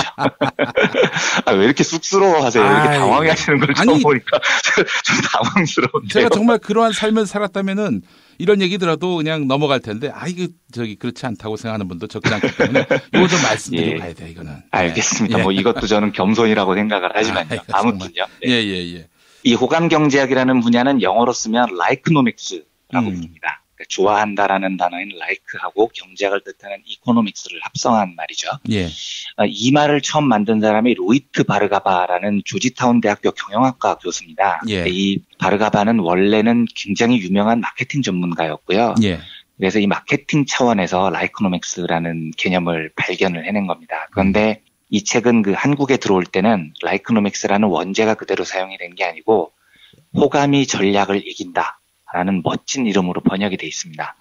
물론 이 책을 권해드리고 싶지는 않습니다. 왜냐하면 이게 마케팅 분야 책이기 때문에 마케팅 하시는 분들이면 한번 보실 만하고요. 그렇지 않은 분들은 뭐 굳이 보실 필요는 없는 책입니다. 근데 제가 이 책에서 굉장히 인상 깊게 본 대목이 하나 있습니다. 이 바르가바 교수가 호감을 얻기 위해서는 5가지 조건을 알아야 한다. 뭐 연관성을 잘 찾아라. 말을 최대한 쉽고 단순하게 해라. 타이밍을 잘 잡아라. 뭐 이런 식으로 여느 마케팅 책에나 나올 법한 뻔한 소리들이 이제 쭉 열거가 돼 있는데 예. 제가 딱 하나 눈에 띈 대목이 어디였냐면 이타성이라는 대목이 있어요. 근데 이걸 이타성이라고 써서 그렇지 내용을 보면 겸손함, 친절함, 오히려 착함 이렇게 번역이 되는 게 더 맞는 것 같아요. 예, 예. 이게 이제 사례를 말씀드리면 훨씬 이해가 쉬우실 겁니다.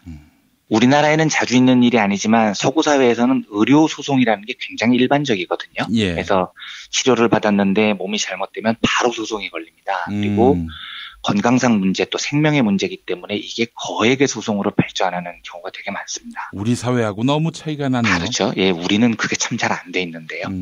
그런데 1990년대 중반에 캐나다하고 영국에서 비슷한 연구가 동시에 진행이 됐습니다. 뭐에 대한 연구냐면 예.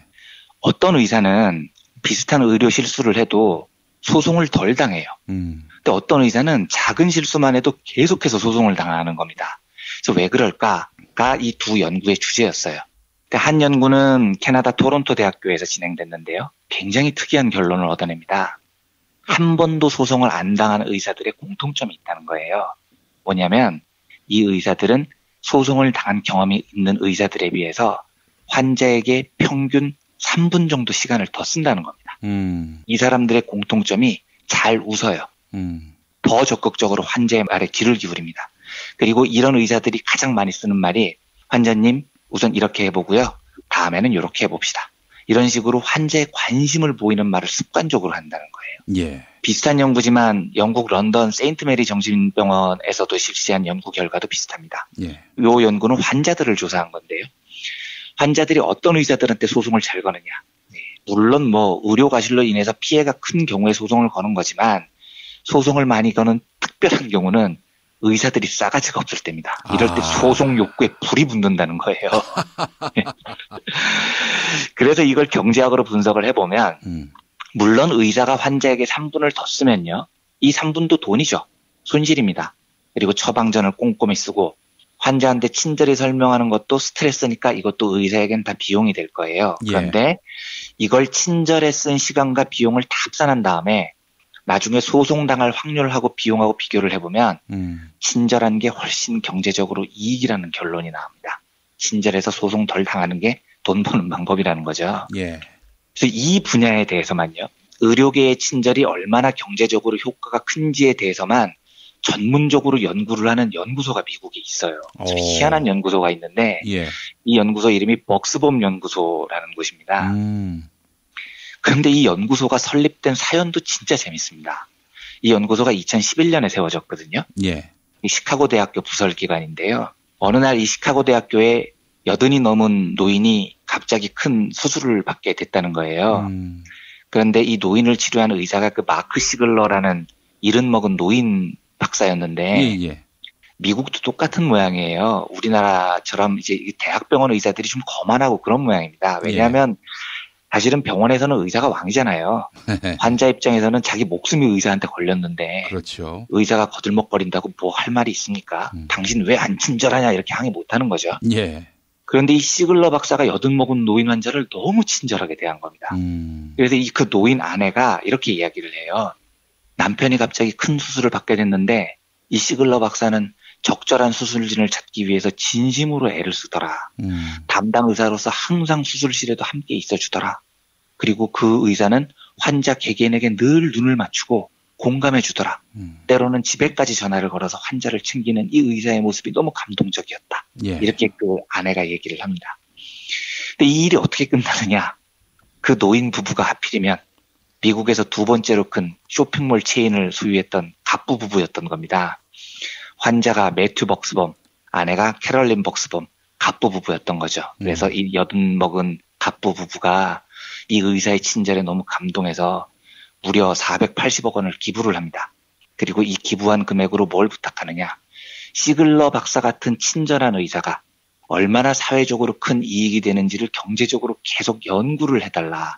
그래서 우리 젊은 의사들이 친절하게 태어날 수 있도록 연구 성과를 남겨달라. 이런 부탁을 해요. 예. 그래서 만들어진 곳이 바로 이 벅스범 연구소라는 곳입니다. 이 벅스범 부부가 480억을 기부를 할 땐 이미 알고 있었겠죠. 고압적인 의사들, 하지만 환자는 꼼짝도 못하는 이 의뢰 처지에서 살아야 했던 과정, 그런데 눈을 마주쳐주고 진심으로 환자를 걱정해주는 의사를 만났을 때 느끼는 편안함. 이 사회적 가치를 이 재벌들은 알고 있었던 거예요. 그래서 그렇게 큰 돈을 선뜻 내놨겠죠.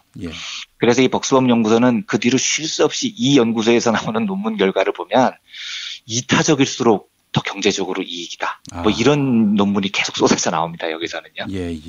하나만 더 짧게 말씀을 드리겠습니다. 그 라이코노믹스 호감 경제학을 사용해서 대표적으로 돈벌이에 성공한 회사가 그 페이스북이라는 평가가 많이 나옵니다. 그 페이스북의 성공 포인트 중 하나가 좋아요 버튼이잖아요. 근데 사실은 그 좋아요를 누를 때 무슨 기준이 있는 게 아니잖아요. 과학적 분석이 불가능하잖아요. 저도 좋아요 누를 때는 기분에 따라 누르거든요. 그런데 그렇게 눌러진 좋아요의 복합체는 사람들의 호감을 나타내는 상징이 돼버립니다. 그래서 페이스북 사용자들의 행동 패턴을 분석해보면 사용 시간의 대부분을 뭐에 쏟느냐, 이 좋아요 버튼이 많이 눌러진 포스팅을 쳐다보면서 시간을 보낸다는 거예요. 그러니까 사람들이 좋아하는 걸 나도 좋아한다는 겁니다. 즉 호감을 얻는 행위가 경제적으로도 매우 유용한 행위라는 사실을 페이스북이 이용을 한 거죠. 우병우를 보면은요, 이 멍청이는 법전만 쳐다봐서 그런지는 모르겠습니다만 헛똑똑입니다. 바보인 거죠. 현대사회에서 호감이라는 건 어떤 형태로건 이익이 됩니다. 그런데 우병우는 지은 죄질도 악랄한데 싸가지까지 없습니다. 이건 뭐 완벽한 구제불능이 돼버린 거죠. 그것이 알고 싶다 해서 우병우 고교동창이 그렇게 이야기했다면서요. 당시 나도 그렇고 병우도 그렇고 고등학교 때부터 싸가지가 없었다.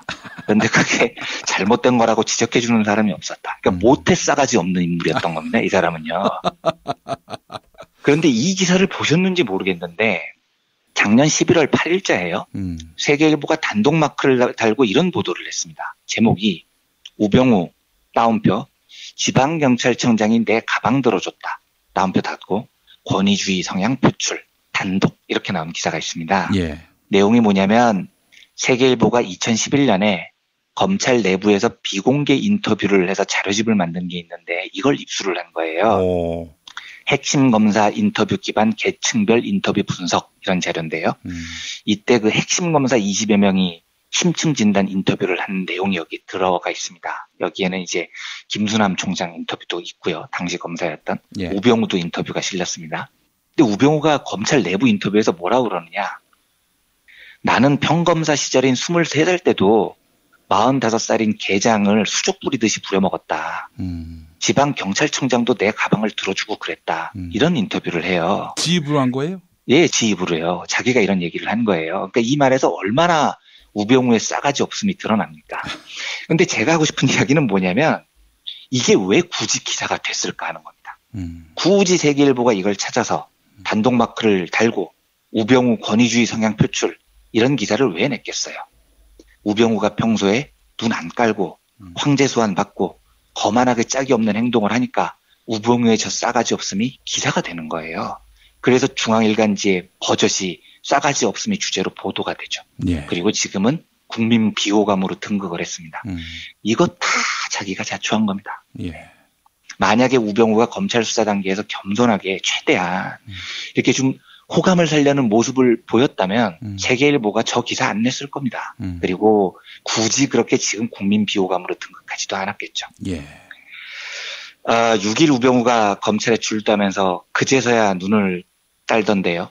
저는 눈을 깐 우병우가 겸손해 보이는 게 아니라 비굴해 보이더라고요. 이제는 쫄았네. 그러니까 쪼니까 눈을 까네. 뭐 이런 생각이 들었습니다. 뭐 조금 다른 이야기를 하나 더 붙이자면 김종인 대표도 약간 그런 스타일이잖아요. 같은 말을 해도 좀 싸가지 없게 하시는 저는 그거 되게 아둔하다고 봐요. 기업에게 호감이 돈인 것처럼요. 라이코노믹스처럼요. 아둔하다고 봐요. 네, 맞습니다. 네, 정치인에게 호감은 표입니다. 근데 그걸 모르고 매일 지금 말씀하신 뭐 추워도 없다고 봐요. 뭐 이렇게 거만무쌍한 표정을 지으면 헛똑똑이들인 거죠. 하여간 우병우 눈 까는 모습을 보면서 저는 그 비호감의 종말을 보는 것 같아서 기분이 굉장히 좋아졌습니다. 저 역시 우병우가 눈 까는 모습을 보니까 통쾌하더라니까요. 그리고 이 통쾌함은 논리가 아니고 그냥 제가 우병우가 싫은 거예요. 대부분 국민들에게 이런 비호감은 누적이 돼 있고요. 호감은 전략을 이긴다. 라이크노믹스의 번역된 제목이죠. 전 이 제목을 참 좋아합니다. 예. 비호감은 아무리 전략을 잘 세워도 원하는 바를 얻기 힘듭니다. 우병우가 눈 까는 이 통쾌한 모습을 보고 호감 경제학의 중요성이라는 생각나서 오늘 이 이야기를 소개해드렸습니다. 예, 알겠습니다. 아유, 우병우를 구속시킬 확실한 카드를 검찰이 손에 쥐었다. 이거는 뭐 직전 검찰 또 특검이 조사하지 못한 것이었다. 이런 보도가 나왔는데요. 우병우도 이제 감옥에 가면은 네. 참 아주 참담한 시간을 보내겠군요. 그것이 우병우에게 새로운 인생을 사는 그런 출구가 될 수 있기를 바라는 마음 가져봅니다. 예, 중요한 계기가 될 것 같습니다. 네. 사람을 우습게 여기는 거. 그럼요. 예. 네. 결국 다 그게 나중에 돌아옵니다. 그렇다니까요. 예, 그래요. 뭐 한 20대부터 영감님 이 소리 들었을 텐데, 예, 새 인생을 또 출발하는 우병우. 네. 예, 젊으니까 가능한 거 아니겠어요? 네, 그렇죠. 예. 더 늙기 전에 이런 네. 새 인생을 출발하는 게 복된 일이다라는 점을 네. 우병우가 생각하고 네. 마음 가볍게 감옥에 들어갔으면 좋겠습니다. 네. 예. 자, 이완배 기자님 오늘 말씀 잘 들었습니다. 네, 감사합니다. 김용민 브리핑과 함께하는 브리핑 대리운전 1522-9687 수익금 일부는 김용민 브리핑 드라마 악인 열전 제작비로 쓰입니다. 1522-9687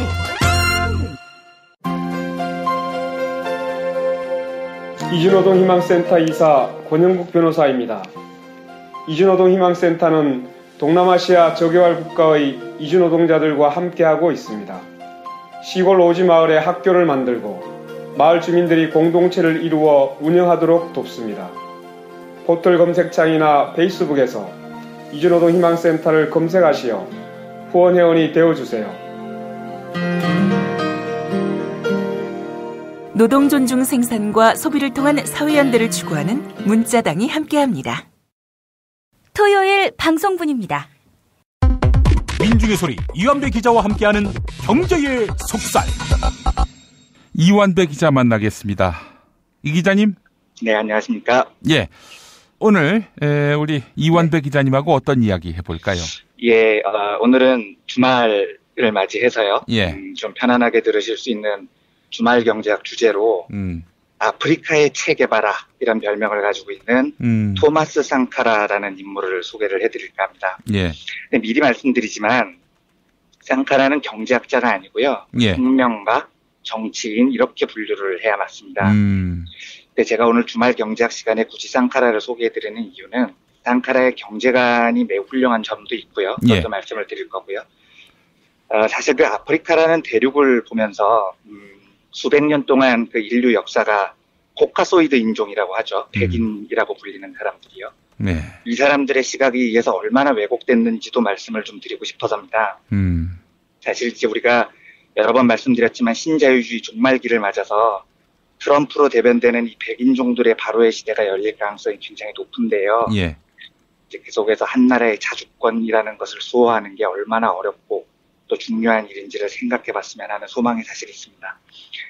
제가 상카라를 본격적으로 소개해드리기 전에 그 김용민 PD님께서는 이제 곧 목사가 되실 분이신데 예. 제가 감히 그 신학 전문가이자 문화학 박사 앞에서 주제넘게 신학에 관한 이야기를 하나 드려볼까 합니다. 아이, 별 말씀도 하십니다. 혹시 제가 틀린 게 있으면 김용민 PD님께서 정정을 해주십시오. 부끄럽습니다. 예. 우리가 코카소이드, 이제 백인 인종의 시각으로 너무 오랫동안 세상을 봐서 그런데요. 천지창조설을 믿건요, 진화론을 믿건 인류의 조상이 어딘가에 있다는 사실을 부인하지는 않죠. 그러니까 진화론 입장에서는 인류의 조상이라고 부르는 사람이 지금까지 밝혀진 바로는 루시라고 불리는 여인입니다. 예. 그러니까 고고학에서 이야기하는 인류의 조상. 루시는 한 키가 107cm 정도 되고요. 두 발로 직립보행을 한 최초의 인류로 추정이 되는 사람입니다. 반면에 창조론을 믿는 쪽에서는 인류의 조상으로 보는 인물이 대표적으로 이제 뭐 기독교, 이슬람교, 유대교가 다 통일되어 있는데 아담과 이브죠. 근데 이제 제가 던지고 싶은 첫 번째 질문은 아담과 이브가요, 어떻게 생겼을까요? 이런 겁니다. 예. 그러니까 성경에 따르면 하나님께서는 그 하나님의 형상을 따라서 아담과 이브를 창조하셨다고 창세기에 기록이 되어 있습니다. 예. 그러니까 우리 머릿속에서 그려지는 아담과 이브는 하나님과 매우 유사한 모습일 거라는 생각이 전제가 돼 있죠. 그리고 다시 상상을 한번 해보겠습니다. 예. 아담과 이브가 어떻게 생겼을까? 예. 그러니까 대체적으로 아담과 이브를 그린 많은 이미지들이 공통적으로 가지는 특징이 하나 있습니다. 특히 이 유럽 르네상스 시대부터 서구 화가들이 그린 그림을 보면 다 그래요. 자, 포털에서 이미지로 아담과 이브 검색을 해봐도 다 그런 그림이 나옵니다. 예. 공통점은 아담과 이브가 코카소이드, 백인이라는 겁니다. 그러니까 우리가 너무 자연스럽게 아담과 이브는 백인이고 하나님도 백인의 형상을 갖고 있을 거라고 믿죠. 근데 이제 여기서부터는 인간의 이성을 바탕으로 추정을 해봐야 됩니다. 첫 번째 전제가 이렇습니다. 만약에 진화론이 사실에 가깝고요. 인류의 조상으로 불리는 루시가 성경에서 말하는 이브와 가까운 사람이라면 이건 뭐 당연히 이브는 결단코 백인이 아닙니다. 보고학에서 추정하는 루시의 모습을 보면 백인, 흑인 이런 게 아니고 침팬지에 가깝거든요. 절대로 아름다운 나신의 백인이 아닌 거죠. 예. 두 번째로 만약에 창조론이 진실에 가깝다면요. 예. 아담과 이브가 살았다는 그 에덴 동산이 어디인지를 추측을 해봐야 됩니다. 그런데 예. 이 추측은 비기독교 신자들의 추측을 따르면 논란의 여지가 있으니까요. 기독교 신자들의 추측을 따라가는 게 이제 논쟁을 줄일 수 있는 방법이겠죠. 예. 이 장소 논쟁을 보면 창세기에 보면 에덴 동산의 위치에 대해서 강이 흐르는데 티그리스, 아시리아, 유프라테스 이런 지명들이 나옵니다. 이게 예. 전부 서아시아 일대예요.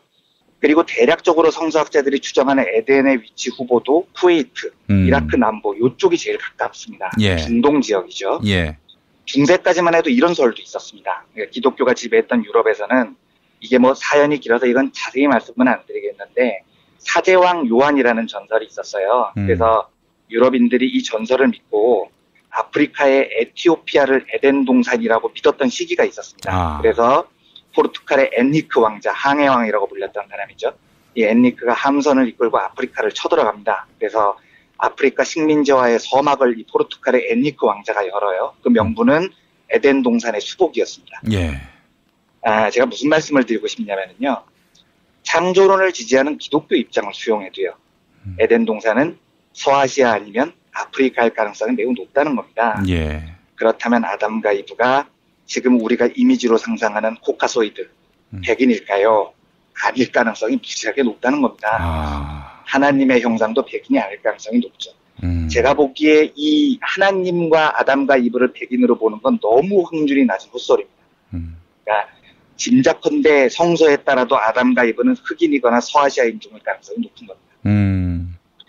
실제로 그 미국 흑인운동가고 흑백 분리자죠. 흑인만의 국가 건설이 필요하다고 주장을 했던 유명한 말콤 X는요. 예. 그 백인 기독교 목사하고 아주 치열하게 논쟁을 한 대목이 있어요. 근데 뭐 아담과 이브야 너무 오래전 일이니까 어떤 논쟁을 하냐면 그까지 가지 말고 예수님의 기록은 불과 2000년 전이니까 그걸로 한번 싸워보자 하고 말콤 X가 시비를 겁니다. 그래서 백인 목사한테 어떻게 묻냐면 예수가 백인이에요? 이렇게 물어봐요. 그러니까 이제 그 백인 목사가 쭈뼛쭈뼛하면서 한참 말을 빼다가 예수님은 백인입니다. 하나님이 백인인 건 너무 명백하잖아요. 이렇게 대답을 해요. 그랬더니 말콤 X가 어떻게 반응하냐면 아니 니들이 그린 그림 속에서는 예수는 백인이겠지. 하지만 실제로도 그럴까? 예수는 유색인종의 지역에서 태어났어요. 요한계시록에 보면 예수의 머리는 양털 같고 그의 발은 구릿빛이다 이렇게 적혀 있습니다. 그러니까 예수의 모습은 인디언과 비슷하면 비슷했지 절대 백인의 모습은 아니에요. 이렇게 반론을 하는 대목이 있습니다. 제가 뭐 예수님의 인종이 뭐냐, 아담과 이브가 흑인이냐 백인이냐 이 논쟁을 하려는 게 아닙니다. 예. 제가 말씀드리고 싶은 건 우리가 세계 역사를 바라볼 때요. 너무 쉽게 백인, 제국주의자들, 세계를 제패했던 식민지를 수탈했던 자들이죠. 이 사람들의 시각으로 세상을 바라보는 게 너무 익숙해져 있다는 말씀을 드리고 싶습니다. 그러니까 여기에서 조금만 상식을 가지면 그게 사실이 아닐 것이라는 충분한 의심을 할 수 있는데도 백인의 시각을 계속 고수를 하는 거죠. 하나만 더 말씀을 드리겠습니다. 제가 이 경제학 여러 분야 중에서요. 진짜 제목만 들어도 오바이트가 쏠리는 이론이 하나 있습니다. 예. 이게 기후경제학이라는 분야인데요. 각국의 경제 발전이 그 나라의 기후하고 얼마나 연관이 있느냐를 연구를 한 학문입니다. 그런데 이걸 어떻게 분석을 하냐면 못 사는 나라 대부분이 열대지방에 분포해 있다. 여기서부터 출발을 해요. 그러니까 아프리카도 그렇고 아시아도 그렇고요. 가난한 나라는 대부분 열대지역이죠. 반면에 세계에서 어깨춤 피고 사는 나라들은 대부분 온대지방, 그러니까 사계절이 뚜렷한 지역에 퍼져 있습니다. 그래서 학자들이 어떻게 분석을 하냐면 기후가 인간의 본성에 영향을 준다는 거예요. 그래서 열대지방은 이제 농작물도 잘 자라고요. 동남아시아 국가들만 봐도 뭐 2모작, 3모작이 아주 어렵지 않잖아요. 예. 바나나, 코코넛 이런 과일들도 많이 자라고요. 그러니까 먹을 것이 되게 충분하다 보니까 열대지방에 사는 사람들은 게을르다는 겁니다. 선천적으로요. 예, 예. 그런데 반면에 온대지방에 사는 사람들일수록 봄, 여름, 가을, 겨울이 있기 때문에 겨울을 대비해서 봄, 여름, 가을에 두뇌를 사용을 한다는 거죠. 그래서 온대지방에 퍼져 있는 선진 국가들은 인종적으로 우월하다 이런 주장을 합니다. 근데 제가 이런 얘기를 들으면 진짜 오바이트가 확 나오는 겁니다. 이걸 경제학이라 치고 짓거려 대는 걸 보면요. 이게 불과 100년 전에 일본이 한국을 지배했을 때 일본 애들이 조선인은 선천적으로 게으르고 무식해서 우리들이 지배해줘야 돼 이렇게 짓거리는 거하고 뭐가 다르겠습니까? 맞습니다. 그러니까 예. 너무나 선진국적인 너무나 백인 위주의 발상들이라는 거죠. 예. 제가 뭐 여러 번 말씀드리지만 아프리카나 아시아 국가들이 못 사는 건 그 사람들이 인종적으로 열등해서가 아니고요. 기후가 열등 기후여서는 더더욱 아닙니다. 이 자유무역 이론이라는 게 그런 거죠. 가난한 나라는 물고기만 잡고 살아. 부자 나라는 반도체를 만들어서 무역을 할게. 그러면 모두가 잘 산다. 이게 자유무역 이론이었고 이 이론을 기반으로 소구 백인 제국주의자들이 가난한 나라들의 공업화하고 산업구조 조정을 막았기 때문에 지금 그 나라들이 못 살고 있는 겁니다. 그런데 그렇게 착취를 해놓고 니들이 못 사는 이유는 날씨가 따뜻해서 이 지랄을 하면 이건 뭐 정말 좀 매우 곤란한 상황이 되는 겁니다. 서론이 좀 길었는데요. 예. 오늘 소개해드릴 토마스 상카라는 아프리카에서 이제 가장 가난한 나라로 꼽히는 부르키나파소의 5번째 대통령이었습니다. 1949년생이었고요. 1987년, 그러니까 40이 채 되지 않은 나이에 암살을 당했습니다. 제가 처음에 말씀을 드렸듯이 아프리카의 체개발하라는 별명이 있는데 이건 정말 농담이지만 작년 추석 때 저희 그 브리핑에서 쿠바편 특집을 한번 한 적이 있었잖아요. 예. 그때 그 김글리 작가님 나오시고요. 예. 근데 거기서 하시는 말씀을 들어보면 쿠바 민중들이 그런다면서요. 쿠바에서 왜 혁명에 성공했는 줄 알아? 체게바라가 잘생겼기 때문이야. 이런 이야기를 하신다고 젠장할 하셨는데, 네. 뭐 그 말씀이 맞건 틀리건 아프리카의 체게바라 토마스 상카라도요. 굉장히 미남입니다. 네, 그러니까 체게바라 못지않은 훤칠한 외모를 가지고 있는 사람입니다. 그리고 상카라는 19살에 공군에 입대를 했고요. 군대에 있으면서 사회주의 사상을 접하게 돼요. 그리고 34살의 나이에 쿠데타를 일으켜서 집권에 성공을 합니다. 그리고 놀라울 정도의 개혁 정책을 펼칩니다. 원래 이 부르키나파소가 국가 이름이 오트볼타라는 나라였어요. 이게 그리고 오랫동안 이 나라가 프랑스의 식민지였기 때문에 프랑스의 잔재가 되게 많이 남아 있었거든요.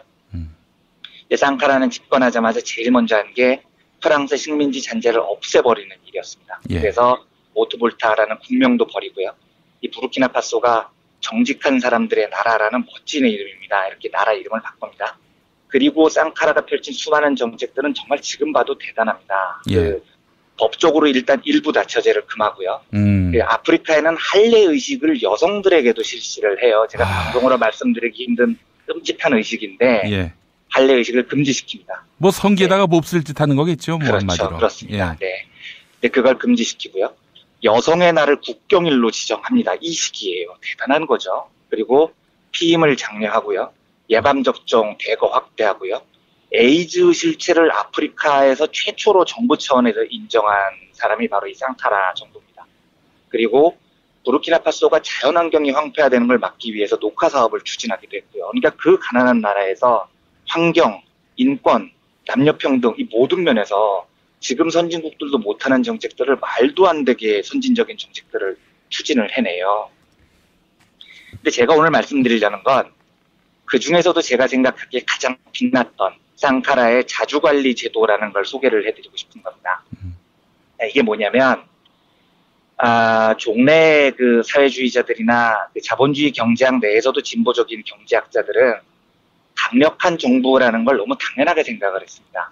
그러니까 사회주의 국가들 같은 경우엔 그해 나라가 생산하는 비누개수까지 국가에서 정할 정도였으니까요. 그런데 이제 우파 시장주의자들은 정부가 시장에 개입하는 걸 끔찍이 싫어합니다. 그러니까 사회주의자들이 계획경제의 극단에 있다면 시장주의자들은 이제 시장 자율의 극단에 서 있는 거고요. 그 중간쯤에 수정자본주의가 등장하는데 수정자본주의는 시장의 존재를 인정하지만 그래도 정부가 강력하게 개입을 해서 시장의 질서를 잡고 기업으로부터 세금을 걷어서 국민들에게 분배한다 이겁니다. 그러니까 어쨌든 역사적으로 보면 경제학이라는 분야는 정부가 시장에 강력하게 개입하는 쪽이 진보고요. 시장을 그대로 놔두라고 하는 쪽이 보수라고 분류가 되어 왔습니다. 지금도 이걸 너무 당연하게 생각을 하는 경우가 있는데 저는 사실 이 생각에 별로 동의를 안 하는 쪽이에요. 제가 한번 말씀을 드린 기억이 있는 것 같은데 만약에 정부가 강력한 힘을 발휘를 해서 시장에 개입을 하려면 제도 자체가 강력한 중앙집권으로 설계가 돼 있어야 되는데요. 그래야지 이제 정부가 막강한 힘을 가진 재벌에 맞서서 시장에 개입할 거 아니겠습니까?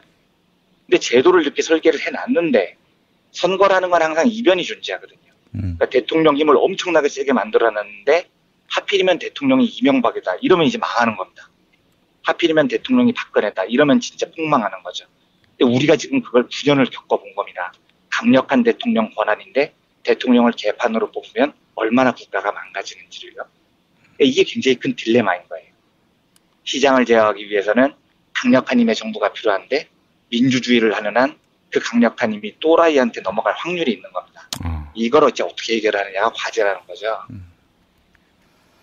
저는 이 정확한 해답은 아니겠지만 이 해법을 34년 전 아프리카 최빈국에서 집권한 토마스 상카라의 아이디어로부터 저는 굉장히 많은 영감을 얻습니다. 예. 상카라는 집권을 한 다음에요. 자주관리제도라는 이름 아래 제일 먼저 한 게 공무원 숫자를 대폭적으로 줄입니다. 근데 이게 진보경제학 입장에서는 굉장히 위험한 거거든요. 공무원은 일단 큰 정부를 지향하고요. 많은 공무원을 선호합니다. 근데 상카라는 집권하자마자 정부 사이즈를 확 줄여버려요. 그렇게 해놓으면 정부가 무슨 힘으로 강력한 시장을 제어를 하느냐. 상카라는 어떤 길을 선택하냐면 지방정부에 강력한 권한을 부여합니다. 지방자치제도로 돌파를 시도를 했습니다. 행정개혁을 해서 전국을 과감하게 30개 자치주로 나눴고요. 그 각 자치구에 굉장히 광범위한 권한을 부여를 합니다. 그래서 주민들이 실질적으로 나서서 그 자치구를 통치를 하는 자주관리 정책이라는 걸 실시하죠. 그러니까 이 제도를 실시한 이후에 실로 막강한 권한이 지역으로 퍼지고 민중에 보다 가까운 쪽으로 내려가는 겁니다. 그래서 시장을 누가 제어하느냐. 지방정부, 민중들이 직접 제어를 하는 그런 시스템을 시도를 한 거죠. 저는 이게 정말 놀라운 발상의 전환이라는 생각이 들어요. 제가 강력한 중앙정부에 대해서 그다지 긍정적이지 않는 이유는 물론 훌륭한 지도자가 그 정부를 제어하면 다행이지만 예. 그렇지 못하면 너무 큰 위험에 직면한다는 거고요. 그렇다면 해법은 시장을 제어하는 힘이 점점 더 계속 아래로 내려와야 된다고 생각을 합니다. 정부가 아니라 민중들에게요. 예. 더 궁극적으로 얘기를 하면 직접민주주의, 시민자치 이런 걸 겁니다. 한 사회의 지배구조가 꼭대기 정치구조에 있는 게 아니고 수만 개의 노동조합, 협동조합, 소비자운동단체, 지역운동단체 그리고 직접민주주의 같은 시민조직에 의해서 제어되는 거죠. 아마 상카라의 자주관리제도가 완벽히 그 모델은 아니겠지만 저는 강력한 중앙집권보다 시민들의 자치조직이 수만 개의 자치조직이 시장을 제어하는 모델로서 굉장히 저는 훌륭한 실험이었다고 생각을 합니다. 그리고 이 발상은 민중들을 믿고 민주주의를 믿지 못하면 절대 이루어지지가 않습니다. 예. 소수의 엘리트가 세상을 이끈다는 발상으로는 지방 분권 이런 게 이루어지지가 않아요. 예. 그러니까 앞으로 우리 진보도 소수의 엘리트가 세상을 이끈다는 발상에서 조금 벗어나서요. 많은 권한들을 민중들에게 이양하고 민중들이 이끄는 대로 인내 있게 기다려주는 모습이 어쩌면 좀 새로운 시대의 모델이 아닐까. 저는 그런 생각을 합니다. 예. 한 가지만 덧붙여서 그 여담을 하나 더 드리면요. 예. 실제로 그 상카라는 집권한 다음에 부르키나파소를 정말 눈부시게 바꿔놔요. 그래서 이 부르키나파소가 세계 최빈국에서 바로 탈피를 합니다. 4년 만에 그 식량 자급을 이뤄내고요. 많은 사람들이 이 지방자치를 실시하면 부르키나파소가 여러 부족으로 나뉘어져 있었기 때문에 국민 분열이 심각할 거라고 우려를 했었는데 예. 절대 그런 일이 벌어지지 않았어요. 그런데 안타깝게도 상카라의 개혁을 미국이 눈의 가시로 생각을 했던 겁니다. 왜냐하면 상카라의 이 정책이 계속 성공하는 한 아프리카 국가들이 사회주의에 연쇄적으로 무너질 것을 제일 염려를 했던 거죠. 프랑스도 마찬가지였고요. 그래서 미국하고 프랑스 두 제국주의 국가가 결국 개입을 합니다. 그래서 미국 CIA가 그 볼레주 콩파오레라는 상카라의 동료를 포섭을 해요. 예. 쿠데타를 일으키게 합니다. 그리고 CIA의 지원을 받은 콩파오레가 결국은 상카라를 살해를 하죠. 상카라가 그 미국하고 프랑스 제국주의 국가들하고 뜨겁게 맞서면서 속으로 그렇게 생각을 했던 것 같아요. 너무 거대한 세력과 싸우니까 내가 질지도 모른다 이런 생각을 여러 번 했던 것 같습니다. 그래서 상카라가 1987년에 살해를 당하는데 장 지글러라는 유명한 왜 세계의 절반은 굶주리는가라는 책을 쓴 아프리카를 지지하는 작가를 만납니다. 그런데 이 장 지글러를 만나서 상카라가 뭐라고 얘기를 하냐면 저 혹시 체게바라는 몇 살까지 살았나요? 이런 질문을 했다고 해요. 그러니까 이제 곧 죽을지도 모른다는 직감을 했다는 거죠. 그리고 그해 바로 10월 15일에 반란군에 의해서 상카라가 살해를 당합니다. 아이고. 예, 그리고 상카라가 죽은 뒤 부르키나파소의 개혁 정책은 모두 폐기가 돼요. 그리고 이 나라는 다시 세계에서 가장 가난한 나라로 전락을 해버렸습니다. 상카라를 소개해드린 이유가 두 가지인데요. 근본적으로 우리가 맞이하고 싶은 새 정부가 있습니다. 우리 정권 교체를 열망하는 사람들로서요. 예. 첫 번째로는 부디 민중들과 시민들을 믿고요. 새 정부가 과감하게 그 권한을 시민들의 손에 돌려줬으면 하는 바람이 있습니다. 그 말씀을 드리고 싶었던 거고요. 실제로도 시민들을 못 믿으니까 사드 반대하다가 갑자기 찬성으로 또 돌변하는 거 아니겠어요? 네, 그렇죠. 그런 면이 분명히 있을 겁니다. 그래서 저는 어쨌든 새로 집권하는 정치 세력이 있다면 부디 내가 무엇을 이끈다는 생각이 아니라 시민들과 민중들의 의식을 깊게 믿고 우리 촛불 혁명 때 보여줬던 그 흐름에 도저히 몸을 맡기면서 민주주의라는 원칙을 잘 지켜줬으면 좋겠습니다. 그리고 또 한 가지 이 말씀을 드린 이유는 역사라는 걸 백인의 시각이 아니고요.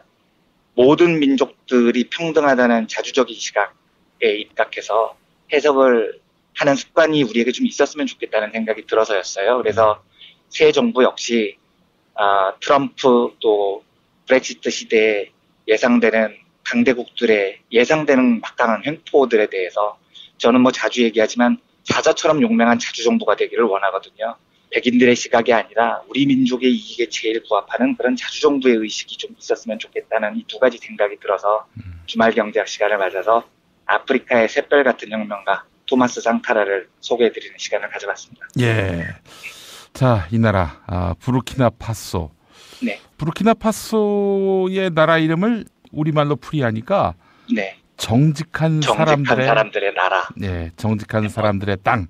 네. 이렇게 풀이가 된다고 말씀하셨죠. 예. 네, 정말 멋지죠. 네. 정직한 사람들의 땅. 예. 네. 아이고 이런 나라에 어떻게 다시 반동의 세월이 닥쳤는지. 그러니까요. 예, 착잡한 마음이 들면서 좋은 지도자를 만드는 것도 국민의 몫이지만 그렇습니다. 좋은 지도자한테 전폭적으로 의지하기보다는 네. 반동을 막을 수 있는 길은 또 무엇인지 함께 고민하는 그런 시간들을 우리가 가졌으면 좋겠다는 생각입니다. 네. 네, 이완배 기자님 강원도에서 좋은 시간 보내시고요. 감사합니다. 자, 우리 또 다음 시간에 또 뵙도록 하겠습니다. 말씀 잘 들었습니다. 네, 감사합니다. 여러분 안녕하세요. 민중의 소리 아나운서 정혜림입니다. 이 어묵한 여왕님 치하에서 다들 잘 견디고 계시죠? 오늘도 종편의 주옥 같은 헛소리에 혼이 정상인 듯 정상 아닌 비정상 같은 여왕님의 우주 타령에 고구마 100개쯤 한꺼번에 삼킨 듯 답답한 마음에 죄 없는 가슴팍만 두들겨대고 계세요. 이젠 시원한 사이다 같은 민중의 소리와 함께하세요. 잘 키운 진보 언론 열종편 안 부럽습니다. 한 달 10,000원 소액 CMS 후원으로 민중의 소리에 큰 힘이 되어주세요. 1661-0451 1661-0451 전화 기다릴게요.